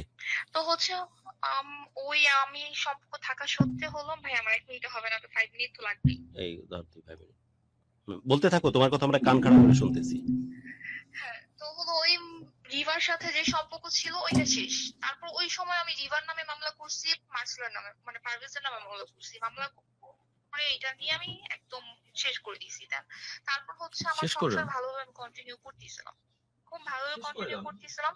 তো করার পর হচ্ছে হলো কিছুদিন আগে 6 মান্থ 8 মান্থ আগে একটা মেয়ের সাথে ও সম্পর্ক করতে যায়। তো আমি হলো আমার মাথার মধ্যে থিঙ্কিং ছিল এটা যে আমি ছাড়া পৃথিবীর এমন কোনো মেয়ের প্রতি আমার হাজবেন্ডের চোখ যাবে না। এটা ছিল হলো আমার ওপিনিয়ন। সম্পর্ক যাওয়ার পর ওই মেয়ের সাথে একদম রিলেশন কন্টিনিউ করে আমার ঘরের মধ্যে, আমি থাকা সত্ত্বেও আমি জানি না। তো একদিন হচ্ছে হলো হঠাৎ ওরা কথা বলতেছে, আমি যা দেখে ফেলছি। দেখার পর আমি বলতেছি কার সাথে কথা বলতেছো? তো বলতেছে তুমি আসার আর সময় পেলা না, তুমি ওই রুমে যাও। তো জিনিসটা আমার মাইন্ডে লাগে, আমি আমার ইগো দেখায় আমি আমার রুমে চলে এসে পড়ি। ও দরজা লক করে সারা রাত ওই মেয়ের সাথে ফোনে কথা বলে। তো এইটা নিয়ে হলো ওর সাথে আমার অনেক ঝগড়া হয়। ওরে আমি বাসা থেকে বের করে দিই যে হয়তো এই ঘরে আমি থাকবো না, হলে তুমি থাকবা। একটা ওয়াইফের অধিকার নিয়ে যে বলা যায়। আচ্ছা ইভা, এখানে আমাদের লিসেনার্স এবং যারা ভিউয়ার্স আছেন তারা অনেকে কমেন্ট করছেন এবং একটা কথা জানতে চাচ্ছেন। যেমনটি পারভেজ বলছিলেন যে আপনি অনেকগুলো মিসক্যারেজের উপর দিয়ে আপনার নিজেকে নিয়ে গেছেন, এটার আসলে কতটুকু সত্যতা আছে বা এই বিষয়ে আপনার বক্তব্যটা কি? হ্যাঁ হ্যাঁ, এটা হলো ও বলছে আমি মিসকেজ করছি, একটা বেবি আমি নিজে মিসকেজ করিনি। পারভেজের কাছে আমার প্রেসক্রিপশন আছে, আমার প্রতিটা বেবি 2 মান্থ 3 মান্থ গেলেই আমার বেবি নষ্ট হয়েছে মাত্র 2টা, হ্যাঁ 2টা 3টা, 2টা বেবি। 2টা নষ্ট হওয়ার কারণটাই ছিল হলো আমার বাচ্চা একদম উইক ছিল, তার হার্টবিট পাচ্ছিল না। তো আমার বাচ্চা 3 মান্থের পরেই হলো বেবি মিসকেজ। আর সেটা ছিল আমি প্রতিটা চেক আপ করছি হলো পারভেজের হসপিটালে, পারভেজ যে হসপিটালে জব করে সেই হসপিটালে। আমি নিজে কোনো বাচ্চা অ্যাবর্শন করি নাই। মানে আপনি কোনো অ্যাবর্শনের উপর দিয়ে আপনার নিজেকে নিয়ে যাননি? এটা অটো যে মিসক্যারেজটা হয় অনেক সময় অনেক শারীরিক প্রবলেমের কারণে, অনেকের অনেক রিজন থাকে। ইয়েস ইয়েস ইয়েস, আমার হাজবেন্ড আমাকে হসপিটাল নিয়ে সে এটাকে হলো ডিএনসি করছে, অ্যাবর্শন না। ডক্টরের প্রেসক্রিপশন সিগনেচার দিয়ে তারপর এটা ডিএনসি করা হয়েছে। ইভেন ব্লাড প্রয়োজন ছিল, সে আমার সাপোর্ট ছিল, সে আমার পাশে ছিল। যখন আমার ডিএনসি করা হয়েছে সে আমার সাথে ছিল, সেখানে আমার কোনো দোষ ছিল না, আমি নিজে ইচ্ছে করিনি।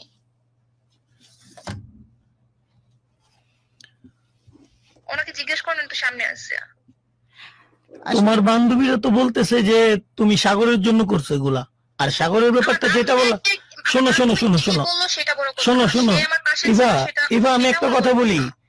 সাগরের সাথে তুমি একটু আগে বললো ওইরকম কোনো সম্পর্ক না, তাহলে সিলেট ট্যুর এবং হোটেল ফিরোজা ইন 407 শোনো, আমি সাগরের সাথে কখনোই সিলেট যাই নাই, ইম্পসিবল কথা। আচ্ছা, আমরা শেষ করবো আমাদের আজকের আয়োজন যতটুকু আসলে আমরা আসলে আদালতের মতো করে শুনতে চাই না, আমরা আদালতও না, আসলে আমরা বিচারও করতে আসিনি। কিন্তু এখানে হচ্ছে আমার জাস্ট হ্যাঁ বলেন বলেন। যে মার্শাল যা বলছে জাস্ট তার একতরফা কথা বলছে, তার নিজের প্লাস পয়েন্ট ঠিক এই কারণে আমরা এই অনুষ্ঠানের মোটামুটি অর্ধেকটা সময় একটা কথা উল্লেখ করেনি। ইভেন সে যে বলল এই মেয়েকে রাখছে যে গার্লফ্রেন্ড, তার গার্লফ্রেন্ড তো তার ঘরের বউ, এখন সে বলল সে বিয়ে করেনি, তার ঘরে বিয়ে করিনি, প্রমাণ দাও। মেয়ের জন্য আজকে আমি তাকে ডিভোর্স দিছি, যে মেয়ের জন্য আজকে আমি ঘর থেকে বের হয়ে গেছি, সেই মেয়েকে তো প্রবঞ্চন করে সে ঘরের মধ্যে নিয়ে আসছে, তার ওয়াইফ, সে বিয়ে করছে নভেম্বর। আচ্ছা আমি একটা লাস্ট কোয়েশ্চেন করতে চাই। আচ্ছা ইভা আপু, আপনাকে একটা লাস্ট কোয়েশ্চেন করতে চাই।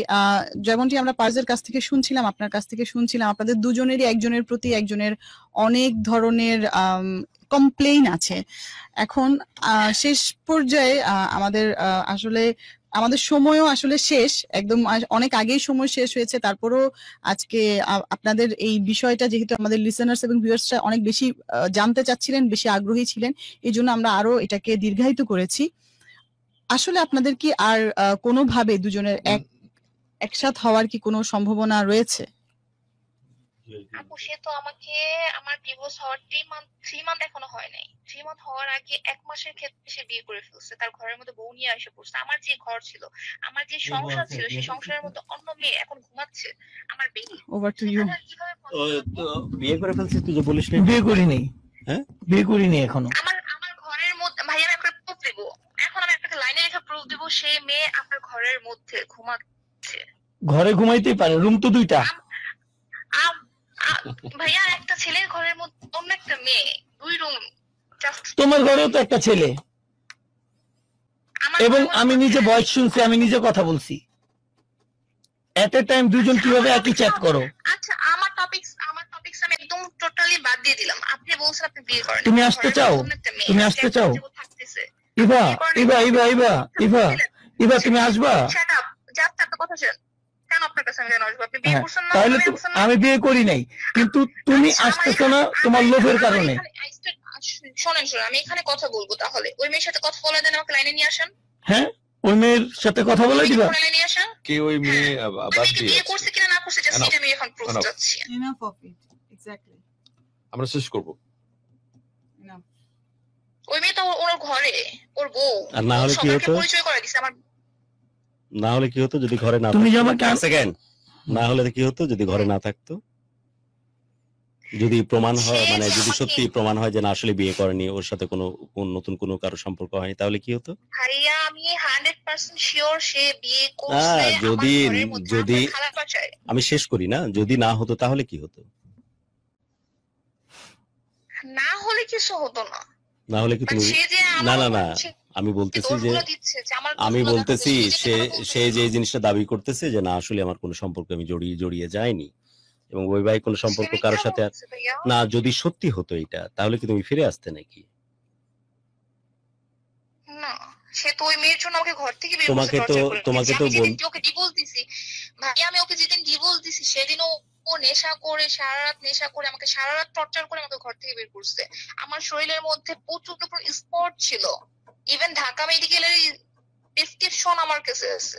ওকে, অনুষ্ঠান শেষ করতেছি, তুমি আমার সাথে আর 2-3 মিনিট প্লিজ একসাথে থাকো। হ্যাঁ, অনুষ্ঠান শেষ করতেছি। হ্যাঁ অবশ্যই ভাইয়া, লাইনে থেকো। হ্যাঁ, শুনতেছো তো আমার কথা? হ্যাঁ অবশ্যই। হ্যাঁ হ্যাঁ আমি কথা শুনতেছি। কি এটা? অনুষ্ঠান শেষ করতেছি। তোমাকে এর আগে কেউ যেভাবে বর্ণনা দিচ্ছিলাম তোমার ছবি দেখতে দেখতে, অন্যভাবে নাওনি তো কথাগুলো? না না ভাইয়া। আর এমন বর্ণনা তো তুমি শুনে অভ্যস্ত মনে হয়, কারণ তুমি তো আসলেই সুন্দর। ভাই আপনার মতো কখনো এভাবে বর্ণনা দেয়নি। Hey, still there is a chance. Still there is a chance. ভাগ্যিস ক্যামেরাতে দেখতেছে না, কারণ আমাকে গোপ দাড়ি রাখাতে সুদানের মতো দেখাচ্ছে। সুদানি। এনিওয়ে, না ভাই আপনার প্রোগ্রাম প্রায় সময় হাজবেন্ড ওয়াইফ অনেক সময় শুনতাম রাতটা, সত্য কথা। অনেক রাত হয়ে গিয়েছে। অনেক ভালো থেকো ইভা, আপনার প্রোগ্রাম জীবনটা ভালোভাবে সাজাও। তোমার জন্য শুভকামনা, দোয়া করি। যেমন তুমি দেখতে, যেমন তোমার কণ্ঠস্বর, যেমন তুমি যেভাবে সুন্দর করে কথা বলো, স্রষ্টা যেন তোমাকে হেফাজত করেন, এমন সুন্দর করে তোমার বাকি জীবন চলার পথের পাথোয়া হোক। ভাইয়া লাইফ সুখে অনেক থাকো। সাফার করছি। No issue, still there is a chance, still there is a scope. অনেক জীবনের বড়, আমি দোয়া করতেছি, অনেক জীবনের বড় সময় তোমাদের জন্য অপেক্ষা করতেছে। সুখে থাকো, ভালো থাকো। পারভেজের জন্য প্রার্থনা, যে অবস্থাতেই থাকো না কেন তারপরেও ভালো থাকুক, সুখে থাকুক। আমি দুইজনের জন্যই প্রার্থনা করি, ওরা সুখে থাকুক। তুমি কি আছো? হ্যাঁ ভাই আমি শুনতেছি। দুইজনের জন্য অনেক অনেক দোয়া। স্পেশালি আমি এই ধরনের পরিস্থিতিতে যে ধরনের বিহেভ করি, আমার কাছে মনে হয় আমি আজকে যেন অন্য এতেশাম। আসলে আমিও সুন্দরের এত বেশি পাগল যে তোমাদের ছবিগুলো দেখে আমি তোমাদেরকে যেভাবে কথা বলা উচিত বলতে পারতেছি না। আমি কি করব বলো? এটা হচ্ছে আমাদের মানে সীমাবদ্ধতা, যে আমরা জন্মগতভাবেই সুন্দরের কাছে নিজেদেরকে সারেন্ডার করি। যেমন সারেন্ডার করেছে পারভেজ, কি সঠিক কি বেঠিক না বুঝেও তোমার ভালোবাসা পাওয়ার জন্য পাগল ছিল। না ভাইয়া, একটা সময় কিছুদিন আগে আমি খুব ভালো ছিলাম, যার কাছে অনেক ভালো, আমার থেকে ভালো পৃথিবীতে কোনো মেয়ে ছিল না। না, এটা তোমার ছবি তার বলতেছিল, কারণে তুমি অস্বীকার করতেছিলে কিন্তু তোমার ছবি ছবি বলতেছিল যে তুমি ভালো লাগায় বুঁদ হয়েছিল, এবং তোমার জন্য হেন কোনো কাজ পারভেজ করেনি এমন কোনো ঘটনা নাই। আমি যতদূর জানি পারভেজের পেছনের মানুষজনের কাছে কথা বলে জেনেছি যে এমন কোনো অ্যাক্টিভিটি নাই সে করেনি তোমাকে খুশি রাখার জন্য, তোমাকে সুখে রাখার জন্য, তোমাকে ভালো রাখার জন্য। কিন্তু তোমাদের জিনিসটা ফাংশন হয়নি, তোমাদের লাইফটা সুরে বাঁশি বাজেনি। হ্যাঁ তোমরা সেটা ভালো ভাইয়া। থাকো, সুখে থাকো, তোমাদের জন্য অনেক দোয়া। শুধু আমার আফসোস কোথায় জানো, কষ্ট কোথায়? তোমরা এমনই থাকো, ভালো থাকো, অনেক ভালো থাকো, বাট আমার অনেক কষ্ট মৌসুমীর জন্য, আমার অনেক কষ্ট রুদ্র আর মেঘের জন্য। এরা না ভাইয়া, জিনিসটা যেখানেই আমারও, থাকুক। আমি সত্য মন থেকে ওকে বলি, ওকে, আমি তোমার কথা কখনো শুনেছি, আমি জানি। অনুষ্ঠান শেষ করতেছি, শেষ মুহূর্তে শুধু আমার কথাগুলো যদি একটু শোনো। অনেক অনেক অনেক মায়া, অনেক মহাব্বত রুদ্র মেঘের জন্য, অনেক মহব্বত আমার মৌসুমীর জন্য। অনেক কষ্টে থাকার পর একটা মেয়ে যখন সার্ভাইভ করতে অনেক কষ্ট হয়, বাধ্য হয়ে হয়তো অন্য সংসারে পদার্পণ করে, কিন্তু কি পরিমাণ কষ্ট নিয়ে যে পদার্পণ করে সে মেয়েটি বুঝে। যখন তোমরা সম্পর্কে জড়িয়ে পড়লে, সম্পর্কে থাকা অবস্থাতেই, তখন কিন্তু বৈবাহিক সম্পর্কে আছে পারভেজ এবং মৌসুমী। এই অবস্থায় যখন সম্পর্কে জড়িয়ে পড়লে, তখন তোমাদের এইসব ঘনিষ্ঠ হওয়ার গল্প কিন্তু কোনো না কোনো মাধ্যম দিয়ে মৌসুমীর কাছে যেত। আমি শুধু ওইটা ভাবতেছি যে কি পরিমাণ কষ্ট পেত মেয়েটি, যে মেয়েটি মন প্রাণ উজাড় করে পৃথিবীর সমস্ত কিছুকে বাদ দিয়ে, ওই মেয়েটি যে পরিমাণ সুন্দর এবং কিউট এবং ভালো একটি মেয়ে, সেও কিন্তু চাইলে তার জীবনটাকে অন্যরকম ভাবে এক্সপ্লোর করতে পারত, যেমন ওয়েস্টার্ন ওয়ার্ল্ড গুলোতে আমরা দেখি। সেই মেয়েটি কিন্তু চায়নি। তুমি বলছিলে যে মাদ্রাসা পড়ুয়া এই মেয়েটি খুব সাধারণ একটা মেয়ে, যেভাবে তার পরিবার, ইসলামিক পরিমণ্ডলে যেভাবে এই মেয়েটিকে মানুষ করা হয়েছিল, সে চেষ্টা করেছিল যে তার স্বামীর মধ্যে, রৌদ্র আর মেঘের মধ্যে গোটা পৃথিবীটাকে দেখতে। কিন্তু বেচারা বেকুব মেয়েটি তো বুঝেনি বাইরের পৃথিবী এত সহজ না। অনেকে অনেক গ্ল্যামারাস, অনেক স্মার্ট প্রেজেন্স নিয়ে হর কোয়েশ্চেন, ওর অস্তিত্বকে প্রশ্নবুদ্ধ করতে পারে। বেকুব মেয়েটা বুঝতে পারেনি, সবকিছু হারিয়ে ফেলে একটা সময় ভেবে। ওর জন্য আমার অনেক কান্না, ওর প্রত্যেকটা দীর্ঘ নিঃশ্বাসের জন্য আমার অনেক কান্না, ওর কষ্টের জন্য আমার দুনিয়ার কষ্ট। এবং এইভাবেই আমাদের পারিবারিক সম্পর্কগুলো আস্তে আস্তে ভেঙে পড়তেছে।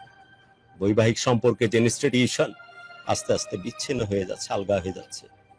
প্রতিদিন হাজারো এরকম সেপারেশন স্টোরি তৈরি হচ্ছে। কাউকে কষ্ট দিয়ে কেউ ভালো থাকতে পারে না, কাউকে কষ্ট দিয়ে কেউ ভালো থাকতে পারে না পারভেজ। যত যেভাবে ভালো না কেন ইভা, যেমন ভাবে জিনিসটার আত্মপক্ষ সমর্থন করো না কেন ইভা, যেভাবে যেটার ব্যাখ্যা দাও না কেন পারভেজ, তোমাদের মতো অভিশপ্ত সম্পর্ক খোদার কসম আমি আমার জীবনে দেখিনি। এমন অভিশপ্ত, এরকম বহু সম্পর্কে বহু নাঙে তুষ্ট এরকম প্রীতি যতদিন পর্যন্ত বন্ধ না হবে, আমাদের দেশ থেকে পারিবারিক সম্পর্ক, এই সম্পর্কগুলো উদাহ হয়ে যাবে। লানত তোমার ভালো লাগাতে, লানত অভিশপ্ত তোমার সৌন্দর্যে, যে সৌন্দর্য কোনো একটা মেয়ের ভালো লাগার সংসারকে ধ্বংস করে দেয়। রৌদ্র মেঘের মতো এই সন্তানগুলোকে এতিম বানিয়ে দেয়। অভিশপ্ত তোর জীবন বাপজান পারভেজ, যে বারবার তুই হিজড়ার মতো, হিজড়া বলাটা আমার অন্যায় হলো, হিজড়ারা তোর চাইতে অনেক বেশি সম্মান নিয়ে চলাফেরা করে বলেই আমার ধারণা, যেটাকে আমরা উদাহরণ হিসেবে দিই সেটা অন্যায়। প্রতি মুহূর্তে তুই ব্যাখ্যা দিচ্ছিলি যে আমার এই ঘটনার জন্য অমুক দায়ী, ইভা দায়ী, ও আমাকে সেপারেটেড করতে বাধ্য করেছে। তুমি কি ঠন গোপাল? তুমি কি মাস্তিবাজি করো? তুমি কি ছেলেদের সামনে তোমার এদিক সেদিক অন্ধকারে চিপাতে গিয়ে দাঁড়াও? এটা কোনোভাবেই যৌক্তিক হতে পারে না যে তোমার বউ, তোমার সন্তান, তাদেরকে তোমাকে অন্য কোনো মেয়ে কেউ গ্ল্যামার দিয়ে ভুলিয়ে ভাজিয়ে নিয়ে যাবে আর তুমিও চলে যাবে অন্ধের মতো। এটা অন্যায়, এটা পাপ, এটা অভিশাপ। এই অভিশাপ নিয়ে কেউ ভালো থাকতে পারে না। যদি এই সৌন্দর্য ব্যাখ্যা হয়ে থাকে, আল্লাহ আমার চোখ অন্ধ করে দাও, এমন সৌন্দর্য যেন দেখতে না হয়। এই স্মার্টনেস যদি সত্যিকারের ক্রাইটেরিয়া হয়ে থাকে, আল্লাহ আমার কান বন্ধ করে দাও, যেমন কথা শুনতে না হয়। আর এরকম হিজড়ার মতো, নাপুংসুকের মতো যদি আমার ভাবধারা হয়, এরকম পৌরুষের লানত, আমার আল্লাহর গজব এরকম পৌরুষ। সবকিছু উঠে রেখে চাই, যদি এখনো সময় আছে, সারাটা জীবন পড়ে আছে, যদি পারো ইভা ঘুরে দাঁড়াও। যে ভালো লাগা তুমি একটা দিন 5টা দিন বা 1টা মাস বা 1টা বছর পেয়েছো, খোদার কসম করে বলতেছি, যদি পরিচ্ছন্ন এবং পবিত্র ভালোবাসার দেখা কোনোদিন পাও, 1টা দিন পবিত্র ভালোবাসার যদি সাক্ষাৎ তুমি পাও, সারাটা জীবন এশকে দেওয়ানা হয়ে তুমি পার করে দিবে। একদম মন্ত্রমুগ্ধের মতো তুমি টেরও পাবে না জীবন কিভাবে চলে গেল। শেষ মুহূর্তে গিয়ে তোমার প্রিয় তোমার হাত ধরে মনে হবে যে আরেকটা দিন, আরেকটা মুহূর্ত যদি একসাথে কাটাতে পারো। আশার বাংলাদেশ আজকে এই অভিশপ্ত গল্প নিয়ে এসেছে এই কারণে যে ঘটনাটা আপনাদেরকে জানতে হবে, কারণ প্রতিদিন এরকম ঘটনা ঘটে চলেছে।